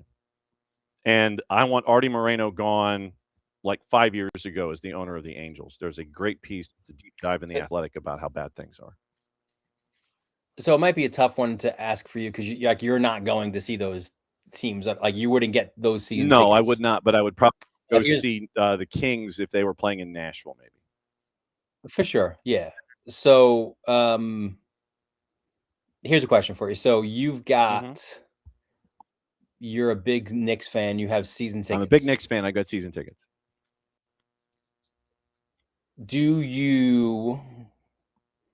Would you have sold your seats for that game 3 of the series, first home game of first NBA Finals at the Garden since '99. Would you have sold those seats or would you have gone? Like, would you be hardcore enough of a fan to be like, I'm not missing this moment, or are you like, this is a good time to cash I got in? Game 4 tickets. I'll sell my Game 3s. You do. You're right, and I think the same way. It's like Game 4 staring at me right there. I'm good to go. I mean, if I'm really confident in my fandom, I would probably sell 3 and 4 and come in for 6 because it's 2-1-1-1, right? Or is it 2-3-2? Well, you could, because you won the first 2, and I think the moment that once you lose Game 3, you realize that Game 4 cannot be a clinching game. But the other side of your thought is, so let's say you also sell 4, but they win 4 and they win 5. You didn't see your team play in the NBA Finals. Then what I do is I frame that ticket in the Game 6 ticket? Game 6 ticket. I frame it. Yeah. And it is encased in plastic, and it's like the hard acrylic that you can't snap or anything. And I weld that thing shut, and I hang it in my office. I hang my and you probably just made 30 grand out of it. Yeah. If so not I'm more. I'm hanging my Game 6 ticket in the acrylic. I'm putting it in the office. I'm putting it like right behind me. And I mean, look, that I did the same thing somewhere in my stacks. No lie. I have outfield seats from the Big O for the last home game that they had before Montreal moved to Washington, D.C. I bought like a row of outfield seats, and they were like $6 a piece. And so I bought like a row of outfield seats at the Big O for the team finale before they moved to Washington. And I will say this. When I went to go see a game at the Big O, I was doing a story on Mike Barrett at the time. And it is the only place I've ever been when I covered a game where folks were smoking indoors. I took a lap. I took a lap because all I was doing was shoot game with Michael and everything. I went up there, and so I'm literally taking a lap during the game. And I go to the way that the Big O is structured is, and that's the other thing, Garber and CF Montreal, since I'm there, we'll talk about that in a sec. You go to the Big O in its old incarnation, and you had the outfield seats. You had those 4 sections that were out there in the outfield, and then you had the rampway to get you back out into the concourse. The folks were smoking literally up against those sections and right up against the edge of concourse. They were lighting up, man. I mean, literally, you go walking through that section you go through that out, and you just see people just kind of, they're cash, they're kicked back. They're just doing this, they're just doing this right up against the edge of the outfield sections indoors at the Big O. Literally, that's what they're doing. They're just doing this, and they're smoking, and people didn't care. Did not care one bit. I, however, had to wash my clothes because all of the smoke stench that went in. Last couple of days, we've been talking about the visit that Don Garber had to Montreal. And he got the tour of the Big O 2.0 and the big dig that's going on right now. They've shaved the top of it off, and they're turning it into like something of an angle, and it's going to be like a glass top, and they're investing, I think, $800 million in this renovation, and cranes are in the air, and I think they finally have pulled away the broken parachute and the broken cover that was there to cover the hole, that they couldn't get the hydraulics to work either to extend the cover or to pull the cover back, and so they just were like, F it. Right now, it's an $800 million investment. Don Garber got the visit. He's got the hard hat photo to prove it, and he is basically telling the provincial government, get it done, because apparently there have been allowances made for CF Montreal, especially with the season flip and everything, for I think the first go round of 27 sprint and 27-28. But after that, all bets are off. And so he's trying to encourage the provincial government in Quebec province to get it done So the CF Montreal can stay, and there is a fear in Quebec province that CF Montreal may not be around if the provincial government doesn't boogie, and they've got to do stuff because they've got a big they got a big vacation coming up, and they got to move on this financing pretty quick. Interesting times in Montreal. So what is the reconstruction of the Big O? Like, what is the plan for it? Because when you were mentioning it, and you know, I knew that he went up there. I didn't follow this as closely, but when you were talking about the renovations, my thought was, is that now perhaps the permanent home for? I mean, it's right next door to Stade Saputo. Stade Saputo is tiny in comparison to many MLS stadiums. It's only the one level. It's like 18. Could that be their permanent I think that's home what then? they're aiming for, because of the idea of not wanting to lose. You know, when you go into the schedule and you flip to the metric calendar, since we're the standard calendar. If you want to you want to say we're flipping to metric and being with everybody else, that you don't want to have 3 months on the board where you're losing time and you're on the road, and you want to have stuff in your barn, in your part of the planet, and you're not on the road so much, and you integrate. And so I think that that's kind of what you're looking at here is, I think that Joey would be moving into the Big O as the primary tenant, and Stade Saputo would be a very nice footnote in one of the end zones of the Big O 2.0. Hey, if Laval wants to go play, they got a place to play now. You know, whatever. You know, sure. You know, one of those kinds of things. I think that from what I understand, they would be the primary tenant in the new Big O 2.0. Glass top, the tower would still be there. You'd still see the tower. You'd still get the beauty shot looking up through the glass and everything. But the Big O would be the primary tenant would be CF Montreal in that case, and then Joey would get to a bigger barn and have more revenue options, I guess, than he currently does now, where I think it's like 18,000. I think it's Stade Saputo. So that's the vibe I get from everything that I've heard. Yeah, I like it. All right. So what else is on your plate, sir? Are you being a dad right now? Are you just kind of dadding your way into the World Cup? I guess so. Are you getting time off? The high schooling is the high school stuff is out? Largely over. I have like one more kind of a showcase event at the end of June. Like it's actually the same day as what is it? USA, the third match. Group stage. The group stage match. Yeah, that's a big one. So no, it's quieter, which is good, certainly, but still MLSing.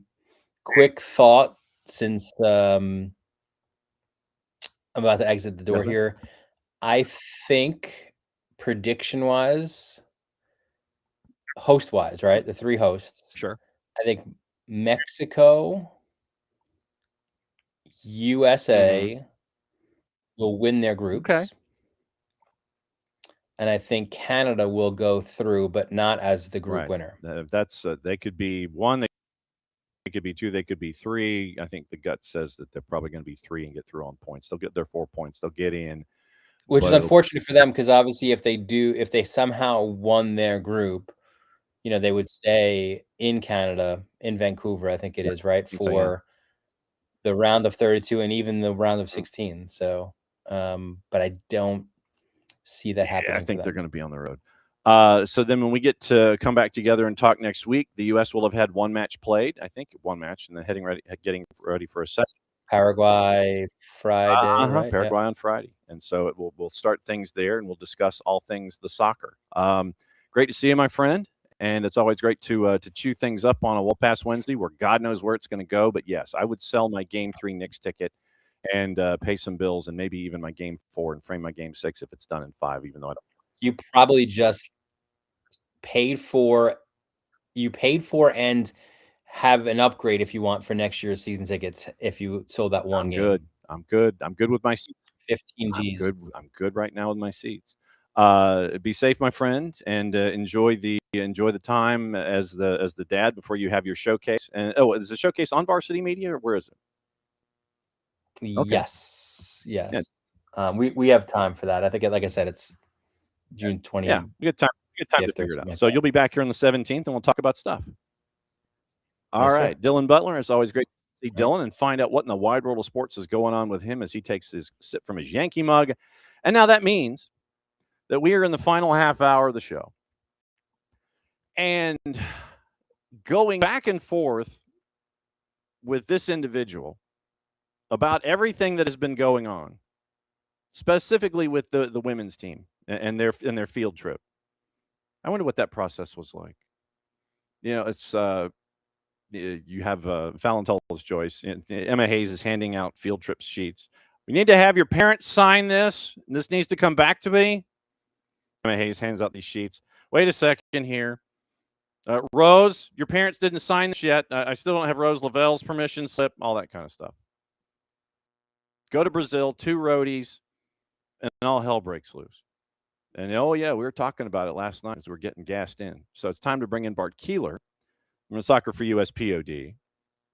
Bart was feverishly looking at notes and try to get things away. And, oh, my God almighty. Oh, my God, who is here? Can you believe this? Oh, my God. Entering the pitch without a referee's approval. Sorry, it's a yellow card, Jarrett. Wow. Jarrett hops There's in a certain art form. There's a certain That- art form in That's showing the up and second getting a yellow yellow card for talking to me. That's a red card. Bart, I'm impressed you got here so quickly after officiating the game in Bill last night. Oh, my God. Oh, my God. Woo, that was chaos, man. Oh, That was beautiful. God. Hey, you know what? If Emma wanted them to have some more some bitch in them, that's a good. Mm-hmm. Like, she wanted them to be tougher. Well, it's either get tough eye. Yeah.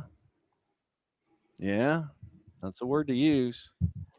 But I went over the card distribution from the misconduct summary as it was phrased by U.S. Soccer. I'm gonna do this again. Rose Lavelle, caution, 17th minute. Gio Garbellini, caution, 23rd minute. I think Jarrett froze, so he's coming back. He did. He's struggling this morning. No, it's this. I think sometimes it depends on the server that you're on, and the web service. So just do not be surprised if you dump and like that. So yeah, so Jarrett gets the first one in, and then it disappears from here. So that's kind of where we go with that. So Gio Garbellini, 23rd. Arthur Elias, 37th, caution. Zanerato, caution, 43rd. Lindsay Heaps, caution, 43rd. I imagine that was because of a coming together. Moranya gets a caution in the 48th. Elias a caution in the 78th, which is his second caution, which means goodbye. So second yellow goes to a red. Then you have bench ejections in the 78th minute, 2 of them. Then you have Claire Hutton with a caution in the 82nd. Another bench ejection from Brazil in the 89th. Caroline gets a caution at 90+1. Zanerato gets a second caution at 90+4, which means yellow card, red card. Bart has both this morning. Claudia Dickey, caution 90+5. Emma Sears, caution 90+8. Tarcian, ejection 90+9, straight red. Marta, caution 90+9. Caroline, ejection 90+14. Ludmila, ejection at 90+14. Mm-hmm. What in the blue hell happened last night in Fortaleza? That's a great question, John. So I just want to make sure everyone's aware that before the match started, as the teams walked out, right before we got to the anthems, the crowd in Brazil hoisted a nice card stunt that said "Jogo Bonito," which, if you're not familiar with the Portuguese/Brazilian really saying, it means beautiful game, play beautiful. 2 of those right? That's what it means. There was a whole campaign about this in the early 2000s that inspired everyone to buy a certain type of soccer shoe when I was playing. Yes. Jogo Bonito. And then we started playing soccer, and there was no Joga Bonito. Joga Fei, I think, was the term I learned to say ugly play. Yeah. John, I think it's fair to say that while... Okay, I'm going to try to be politically correct before I jump into the rivalry-induced. And then let me know if we need to go with the E rating to be able to pick it up by the No, I don't think we're going to get into that because it unless you count, there's going to be an S housing at some point in here, but that's normal soccer parlance. Yeah. So my politically correct answer is I think the referee did not do a good job of controlling this match in the first half. We saw this in the first friendly where the referee, maybe even saying controlling the match is, you can't say they lost control when they never tried to control it. I think that's where I stood on both of these matches and the officiating. Right. But specifically in this first half, the referee looked very out of her depth. I think it's a little crazy to invite someone from Spain, where they only have one good soccer team, to come and referee two powerhouses who genuinely do not like each other. I mean, I think this is another thing that is a layer to this that no one on US Soccer, WOSO Twitter or US Soccer Twitter wants to admit. We don't like Brazil. Brazil hates us. There's some bad blood between these two teams and has been for a good while. And so it did appear to me in the first half that the referee did not have any sort of desire to really control this game. And that was made pretty clear to me by Garbellini not getting a second yellow card in about the 42nd minute for a very clear stopping a promising attack foul, something that the U.S. had got a yellow card for earlier that half. I want to say even twice, maybe. She pulls a U.S. attacking player back in a very promising attacking situation. That's a pretty standard, you get a yellow card for that, especially in the way that the foul was done, where she takes her arm, reaches over, pulls her shoulder back. And the referee doesn't do even any sort of conversating with the player. She doesn't say anything to the player, say, hey, be careful, you've got a yellow card, you should know better. There was none of that. She just said, we got a foul. All right. And that was kind of the signal to me that this referee was not up to the task. Now, she came out in the second half, and I think she overcorrected, which is the danger here of not controlling the match. Right. And Brazil was on the bad end of that because Brazil, what bothers me about Brazil and the way they play, and Julie Foudy mentioned this on the broadcast last night. You're telling me these players aren't gifted and talented and, I mean, beautifully talented. These players are some of the most technically astute players in the world. And yet you're out here trying to just kick the crap out of players and push and shove and elbow and not focus on playing soccer. At halftime last night, John, I have to go look at the screenshot, so you'll have to excuse me. No worries. Yes, okay. 95 total passes the U.S. completed, 73 for Brazil. Both teams under 50% passing accuracy in the first half.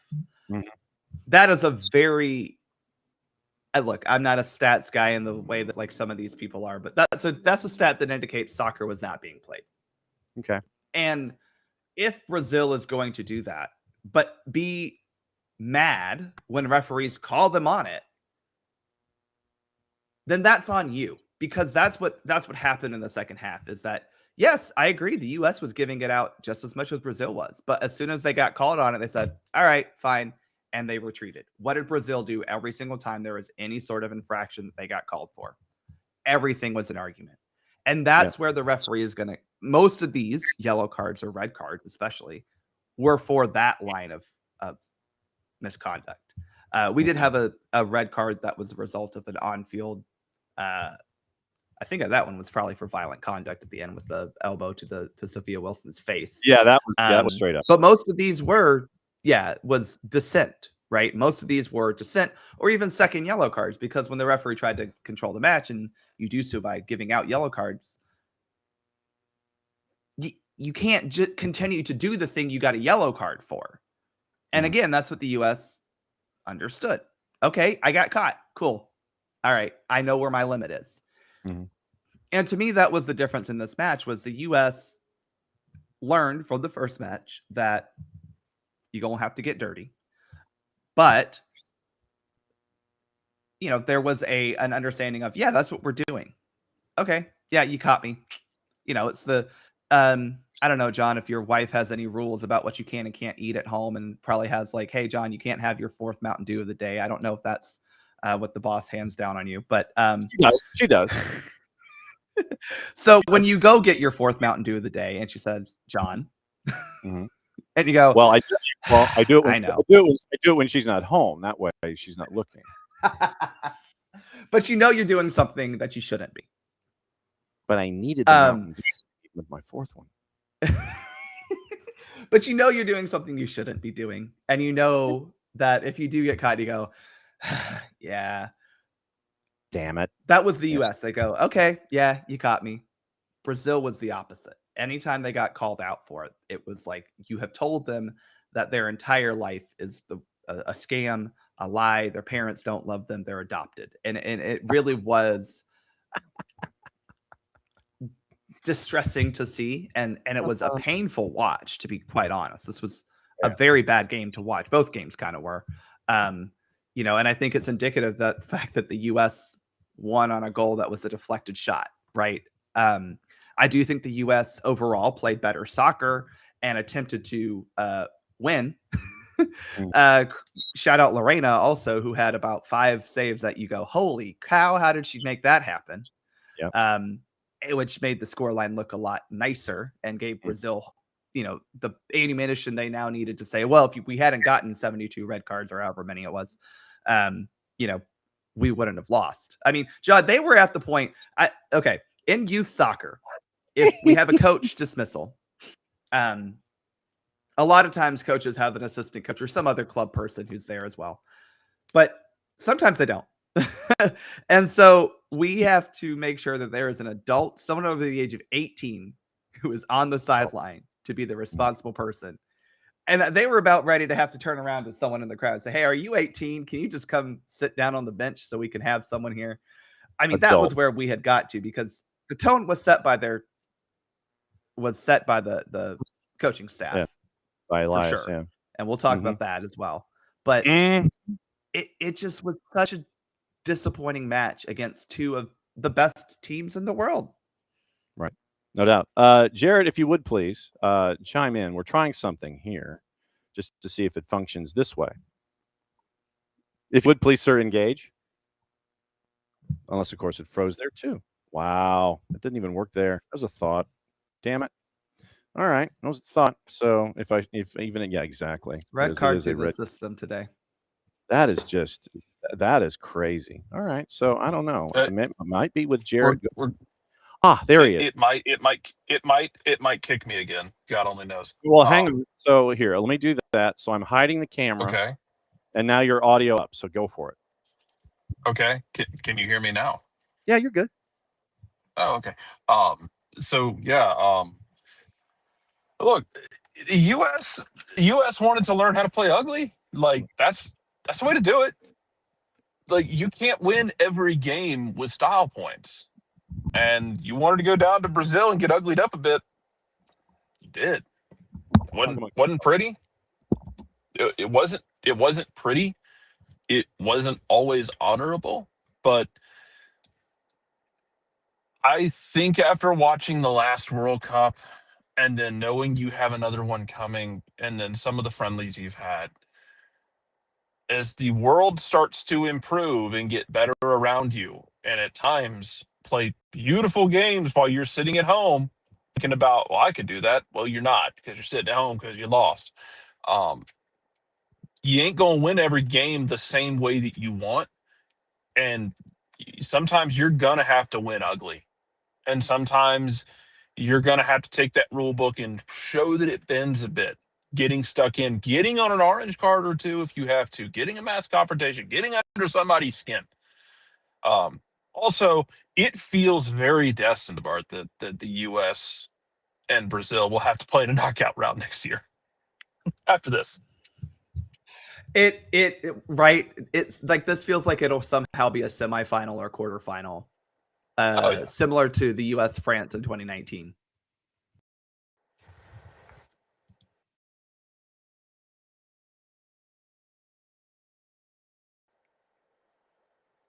It does. I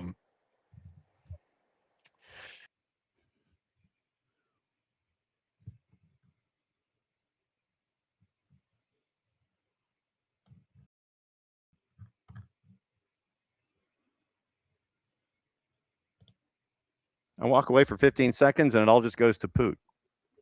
All right. That was a thought. Anyway, so it was a thought with Jarrett. Hi, Bart. I'm back. Yeah, so I don't know. I thought it was mine, but I guess it wasn't. No, it's Jarrett. But I'm trying to figure out the dynamics of why things are not working as they should. But anyway, yeah, okay, all right. So I blame War Damn Eagle doing swag surf with the Argentinians and it looking somewhat cool. Yeah. But also, I don't know if the Argentinians deserve swag surf. Well, no, but it was an education. So, all right. So, continue with your point, by the way, before you were so cultural education. Yes. So, I mean, it was when you ended up. No, I go for it. Yeah. I want to agree with Jarrett, though. I think a lot of what the U.S. lost in the 2023 cycle was the grit and the fight that we didn't always see because they were just always so good. Yeah. Right. And what always made the U.S. teams still very like the best in the world, if not one of the best in the world, was they were still able to fight and be physical against teams. But, you know, what has now turned from a little gnat that was bugging you into a full-blown chihuahua, careful, maybe, yeah, is where we're at now. I don't, no disrespect, but it's just gotten to a larger annoying animal. Yes. A larger. No offense to Chihuahua owners. No, I but yeah. And maybe even Brazil is a corgi nipping at your heels, trying to get you to herd into where you need to go. I mean, they are a formidable opponent. Mm-hmm. You're not going to need to win this way necessarily against the European teams who don't do this as much. Right.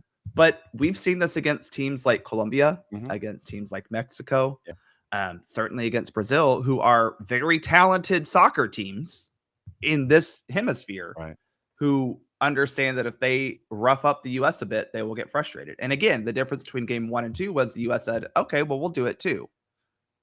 And I think that's where Brazil lost their heads a bit because they were like, well, but they're doing it. And the U.S. is going, okay, yeah, we did it. Yeah. And so, I mean, it was, well, and that's the thing. It's like you do something to somebody, you do the sternum poke, you know, you're poking them in the sternum. And then sooner or later, they're going to get tired of getting poked in the sternum. They're going to haul off and hit you. And then, you know, it's going to be like, literally, it's like you're going to run to the teacher, run to the principal, and sit there and go, "Well, they did it," you know. And the teacher and the principal is going to sit there and go, "Well, I know your reputation. You started it, so you're not going to get any sympathy from me." I mean, 28 foul, 20. Well, to further that, 20 fouls to 8. I'm not saying the U.S. didn't commit only 8 fouls. No. But Brazil did commit 20 fouls. But to further your metaphor, John, at least back when I was in high school, good old Gwinnett County Public Schools, there you go. It didn't matter if you started the fight or not. If you were involved in a fight, you were going to get suspended. Yeah.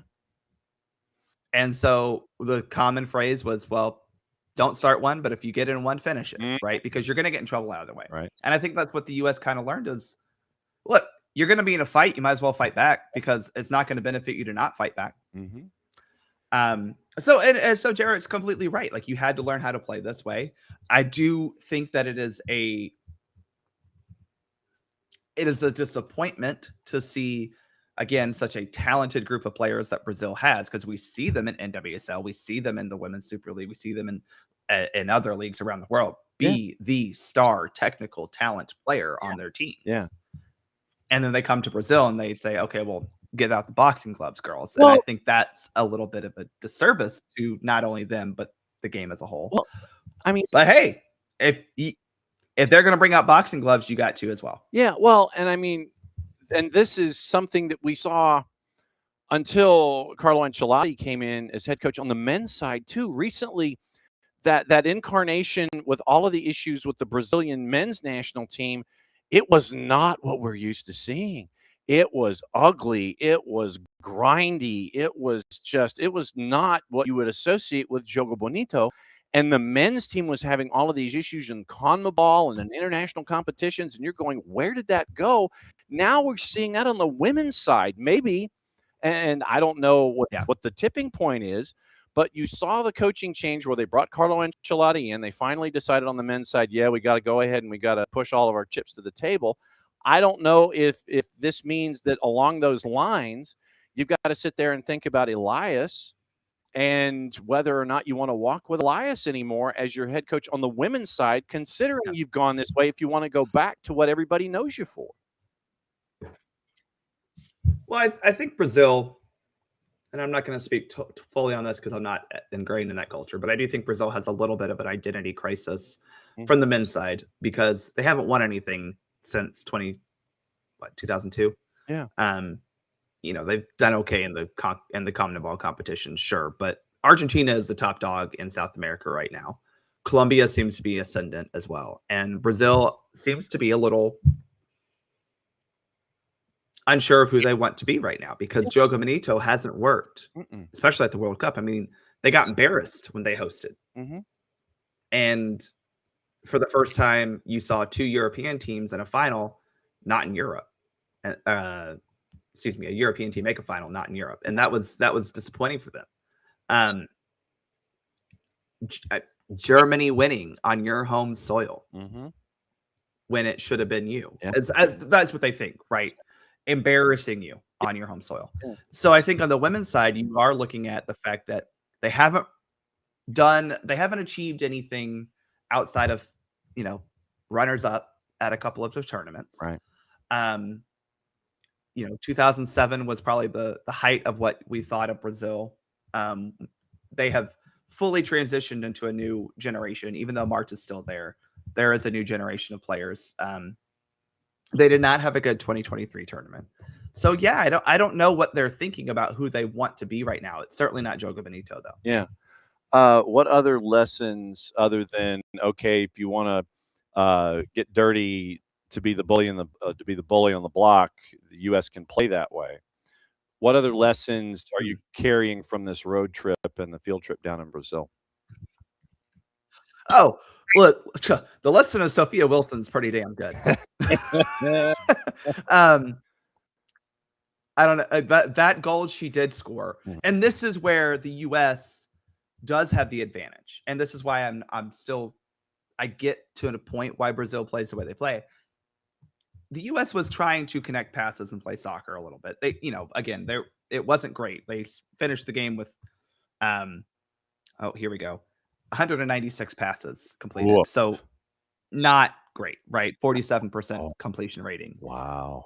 Not good by any stretch. But there was, when they got into the final third, an attempt to play soccer. And I think Sophia Wilson, that ISO goal she scores basically, was kind of the lesson you can take away is say, oh, Emma's trying to get us to play good soccer together, but we still have girls like Sophia Wilson, Trinity Rodman, Mal Swanson, and even behind the bench, Jaden, Lindsay, Rose had a couple of times, and even especially last night, Emma Sears had a couple of runs that she probably should have done better with. Yeah.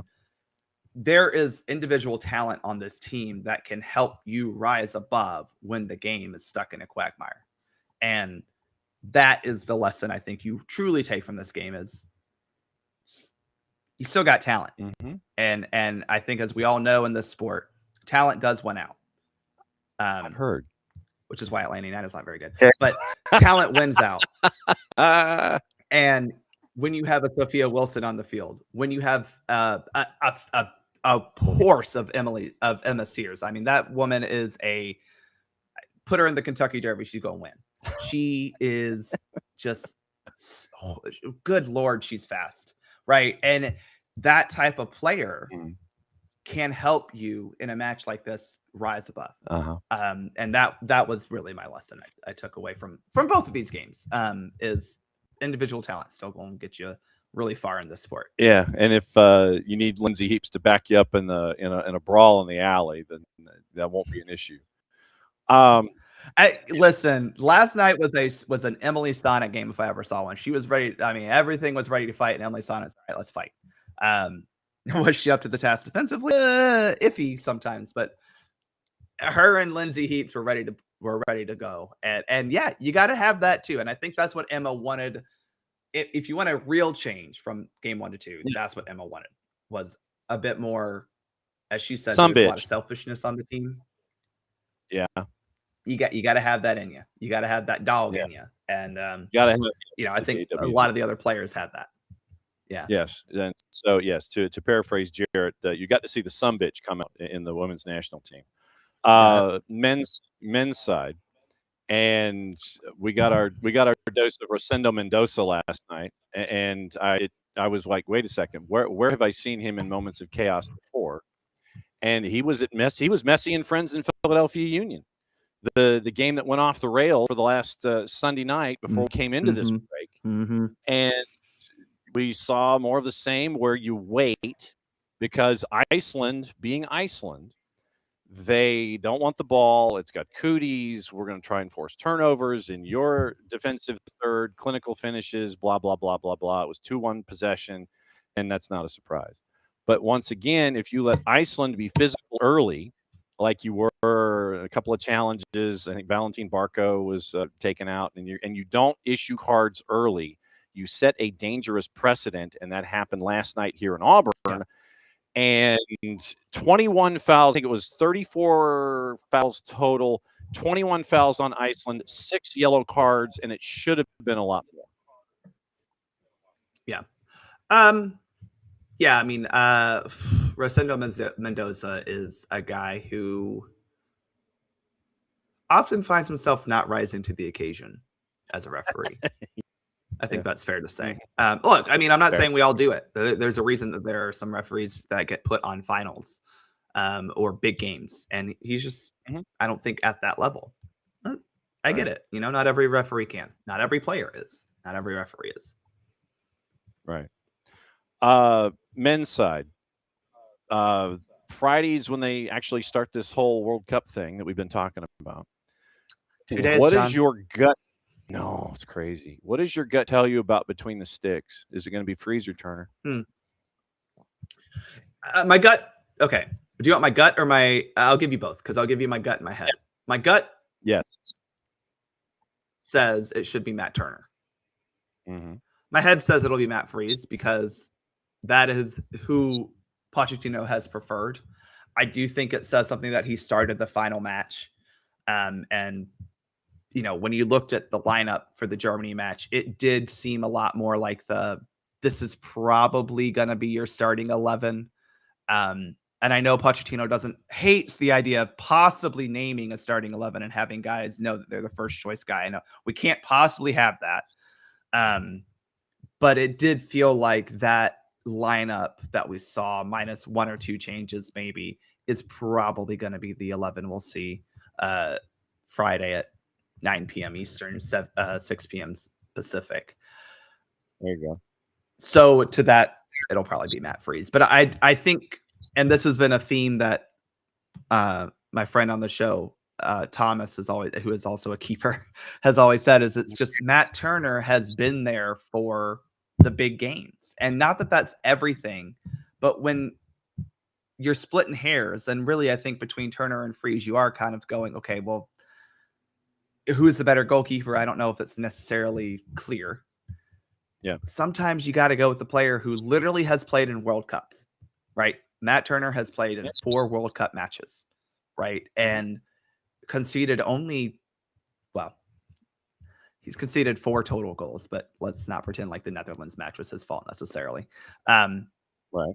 Went through a qualifying campaign, all these things. Not saying that Matt Freeze hasn't been good. His only real test was the Gold Cup. I mean, truly, right? In terms of international tournament experience. it's just hard to fully trust that the way that I know Matt Turner can play well. And I think now that he's back at New England playing regularly, helps that they're not, the best defensive team. So he is getting a lot of end game practice. It does seem like he has steadied and is a way better shot stopper than what we saw in the past couple outings where, especially when he wasn't playing as a professional, it was like, oh boy, what happened to Matt Turner? So I think that move did truly help him. Not saying he's perfect, but I don't think Matt Freese is perfect either. That's why I would go with Turner. But again, I think Pochettino is going to start Matt Freese because that's who he likes. Okay. Even though he refuses to acknowledge it, because why would we do that? Well, but we also don't know what we don't know. He could be saying things behind the scenes and forcing folks under penalty of death and dismemberment not to say anything. So, because you want your opposition to prepare for every eventuality. Yeah. Who was it 2 or 3 years ago? The starter at UGA, the starting quarterback, and Kirby was like, "Oh, we're not naming a starter," but it was like, I think it was Stetson was coming back for like however many he was at UGA after winning a national championship, and he's like, "Well, I don't want to name him a starting quarterback," and it's like, bruh, it's going to be Stetson Bennett. It's going to be Stetson Bennett. But that's the thing is like I understand and I take press conferences when folks are asked who's going to start and all this kind of stuff. I take it with grains of salt because if a coach tells me we haven't decided yet, that just means that is not for public consumption and he's not going to tell you. And if Kirby's not going to tell you, then Mauricia's not going to tell you. And people, when you ask a question, then you're going to get the political answer and you just want to get that on tape. So we have decided we're not telling you yet. Yeah, basically. Yeah, we know, and that falls under the none ya file. None ya damn business. Yeah. It's a none ya Not file. that it matters. No. Yeah. So that's that's just kind of how I look at it. One more thing, and then I'll let you get out of there. If Chris Richards cannot go, and I know we're still waiting on daily updates and all these kinds of things. If Chris Richards cannot go, what do you think the back three looks like? Well, again, I think it'll look very similar to what we saw against Germany. I think you'll see Freeman on that. I think he has solidified that starting role as the right back. I would go McKenzie. Miles Robinson, unfortunately, has not looked good these past two friendlies. I think that's it just has to be said. He's not an Atlanta kid anymore. We don't have to defend him. Yeah. He's the one who chose to go to Cincinnati and ruin his career. That's not our fault. I think it'll be McKenzie next to Ream and then Anthony on the left side. That's just what I would do.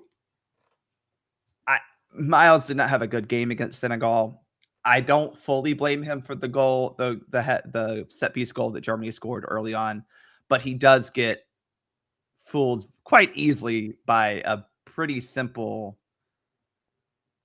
dummy run and just doesn't track anyone. And I just can't have that. Not that Mark McKenzie is like that much better, but I think he's a slightly more reliable defender at this point. So I would put McKenzie and Ream in the back line with Freeman on the right and Robinson on the left.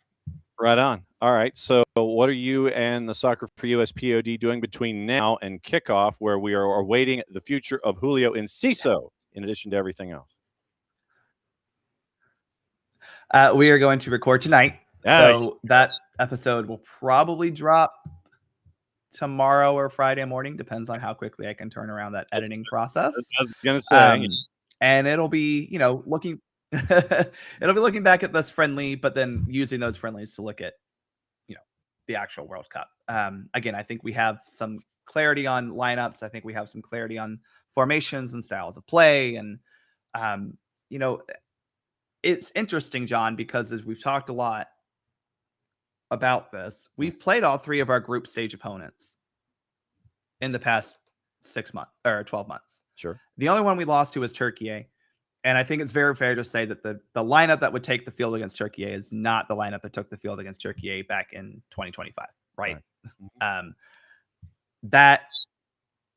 game, we still looked pretty decent.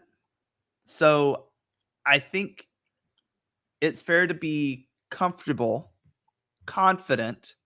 You're allowed to be confident. I'm going to say this. You're allowed to be confident in the U.S. men's national team. Optimism You're is allowed to think that they might actually sir. play some soccer. You know, you can look at this and go, yeah, we should beat Paraguay. We should beat Australia, beat Turkey. Those are statements you're allowed to make and feel in your heart. This team and say they can win the group. And if they win the group, they're playing a third place team in the round of 6 and the round of 32. Sorry, I forgot we had 87 teams in this tournament. Correct. You know, you can feel good about that. And then you look at the next round, you go, okay, we can beat whoever we're playing against. It's possible. Allow yourself to have hope. If you don't have hope now, what are you doing in this sport? Be hopeful, be positive, be confident. And because if you're not, what's the damn point of watching, John? I'm a Mountaineer fan. I've had hope my entire life that ain't worked out. We're going to Omaha on Friday, John. I tell you what, I'm glad I had my annual physical yesterday, because good Lord, my blood pressure was good at that point. Don't ask me what my blood pressure is around 5 o'clock on Friday when the Mountaineers are in Omaha and we got T-minus 3 hours until kickoff for USMNT. But you're allowed to be hopeful. You're allowed to be confident. You're allowed to be positive on this team. It's okay. We do soccer well in this country. Don't let whatever Brit on Twitter is telling you that our stadiums suck. That is false. Don't let whatever Brit on television or on TV say, oh, it's too damn hot. You know what? That's a you problem, Britain. Suck it up. You know, oh, well, they don't even like soccer. We got 40 to 80 million people in this damn country that love this sport, and you're one of them. So frickin' fall in love with it right now and fall in love with this team. Let's go. I was waiting to see what your plans were going to be on Friday and if you were heading to Omaha. Yeah, I was going to see if you're going to be not in Omaha. I will be at Decatur Watch Fest on Friday with the American Outlaws. We'll be there, as well as our normal home at Fido Irish Pub, but we have the outdoor viewing party as well at Decatur Watch Fest. So if you want to come to either of those places, you will find people who are cheering for the U.S. team and believe in the U.S. team. And you play Troy on Friday, and someone is going to have won their first ever College World Series game in that matchup with Troy and West Virginia on Friday. So, so somebody needs to have a sphygmomanometer and be there with Bart to check his blood pressure and get the cuff squared away and do it on the left arm, considering he's right-handed and needs that one to be free to do other things. Obviously, are going to be knocking on your door. You're going to be back on Monday to talk about what happened over the weekend, and it's just going to run from there. So catch your breath now, brother. It's going to get hot and heated, and it's going to be 9,000 miles an hour. It wasn't already. It's an exciting time to be a soccer fan in this country. Let's enjoy it, y'all. What he said. All right, Bart, we'll see you soon, my friend. Thanks for coming in. There he goes. Bye, y'all. And there he goes with the cup of coffee. All right, let's get into news. And there are a couple of things that we need to get into this morning.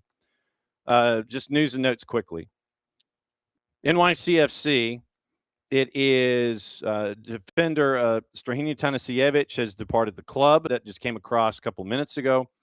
And joined in February of 24, 43 appearances in all comps. And so basically mutually parting of the ways with NYCFC and Tanasiewicz.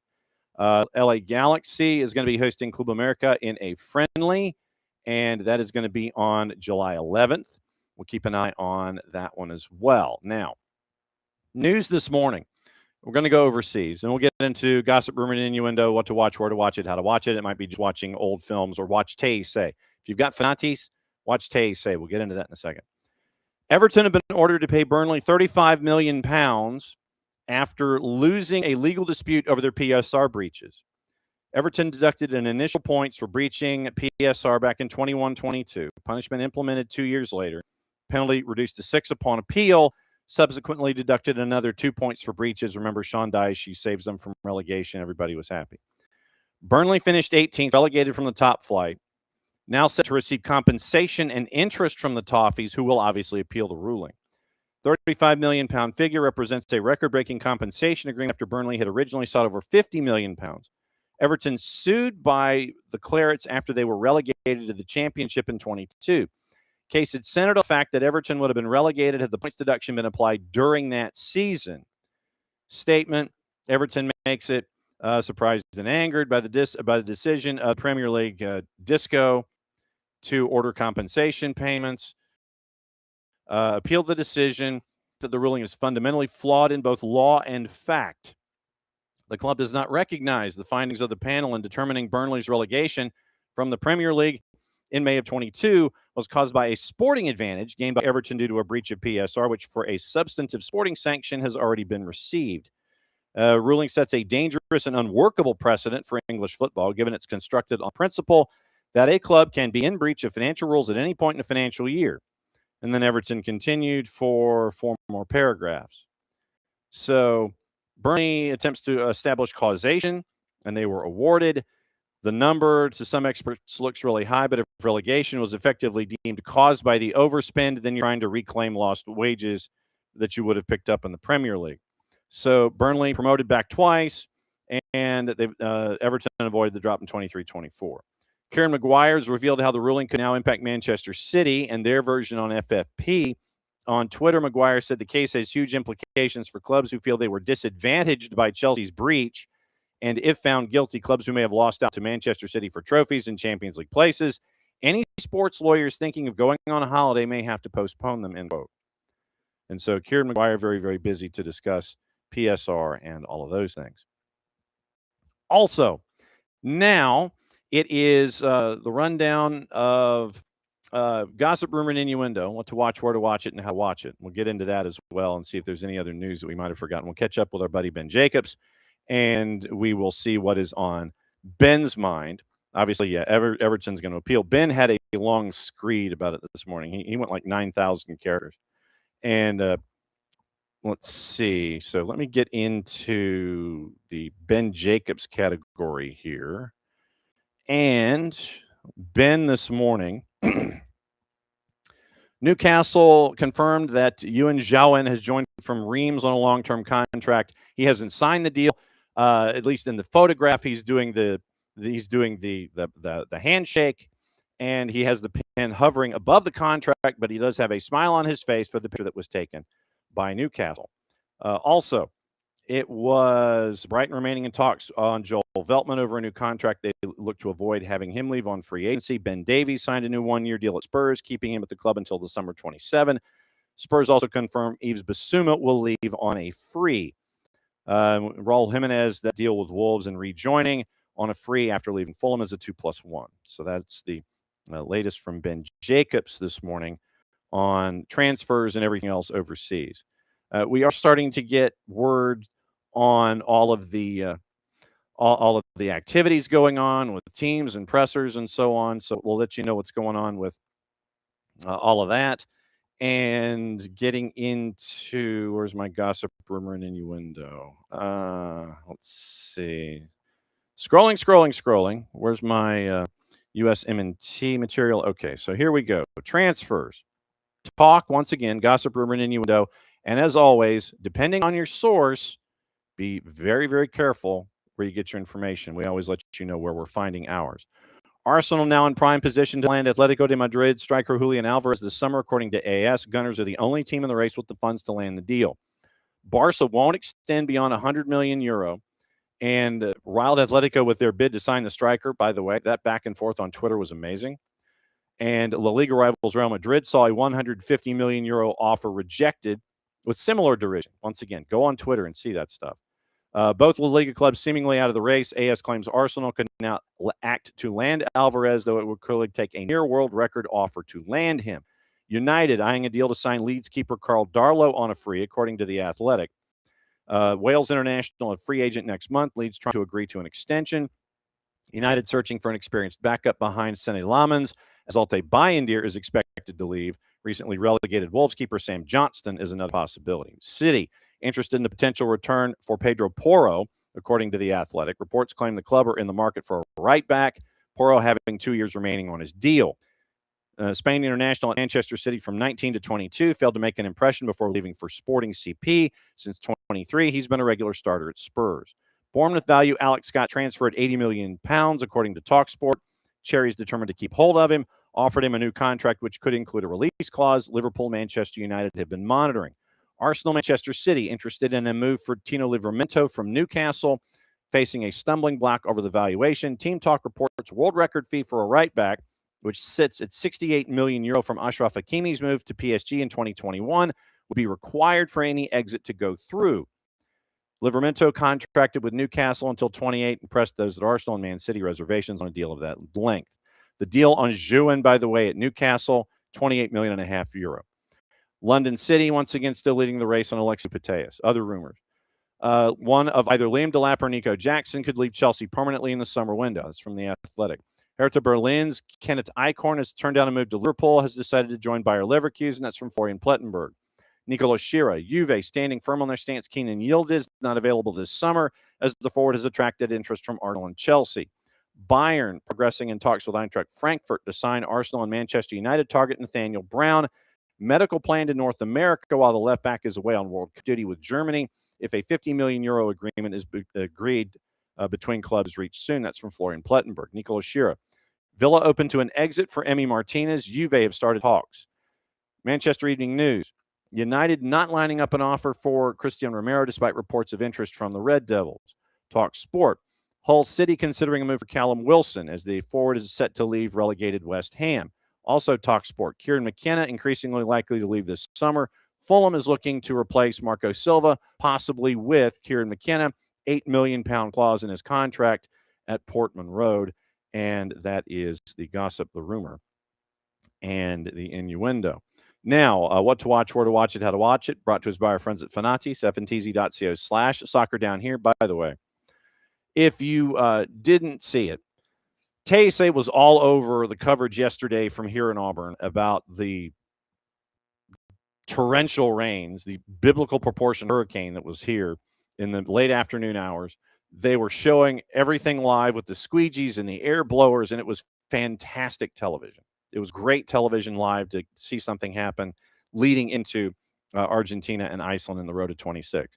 You get Taysay, you get all the BNs, and I mean all the BNs, which means you get everything Middle East and North Africa. You get CAF, you get AFCON. They were in the U17s recently. You get all that. You get Libertadores, Sudamericana. You get the French League, the Polish League, and the Turkish League on BN. And you get ties to Tigo Sports. You get ties to CATV. You get Copa Argentina through our friends at Taysay. TVV in Venezuela, if you want to add it, if you've got a certain cable system and you have the Spanish package, then you don't have to add it because it's already there. You've got CDO out of Chile, CDO and CDO2. You have a lot of the A and B divisions from a lot of different places in South America, LPF out of Argentina, Liga 1 Max Pro out of Peru. It's all there at Fanatis. fntz.co/soccer down here. That link is important. Helps them, helps us, helps you. Today, Fox Soccer Plus, Portugal and Nigeria at 3:45. It's Canadian Premier League, Toronto and Cavalry at 7:30. FS2 has England and Costa Rica at 4. They have Forge and Halifax at 7. ESPN Deportes, Spanish Segunda playoffs continue. Malaga and Las Palmas is at 3. The Reveo tournament continues on Fox Deportes at 1 o'clock. Colombia and Tunisia. ESPN Plus has your La Liga 2 playoffs. They have the USL Championship. Triple header available. USL Cup. I don't know what a Prinks is. I think it's a tire. I still haven't seen a Prinks tire. They're the sponsor of the Cup. 2 games available at 7.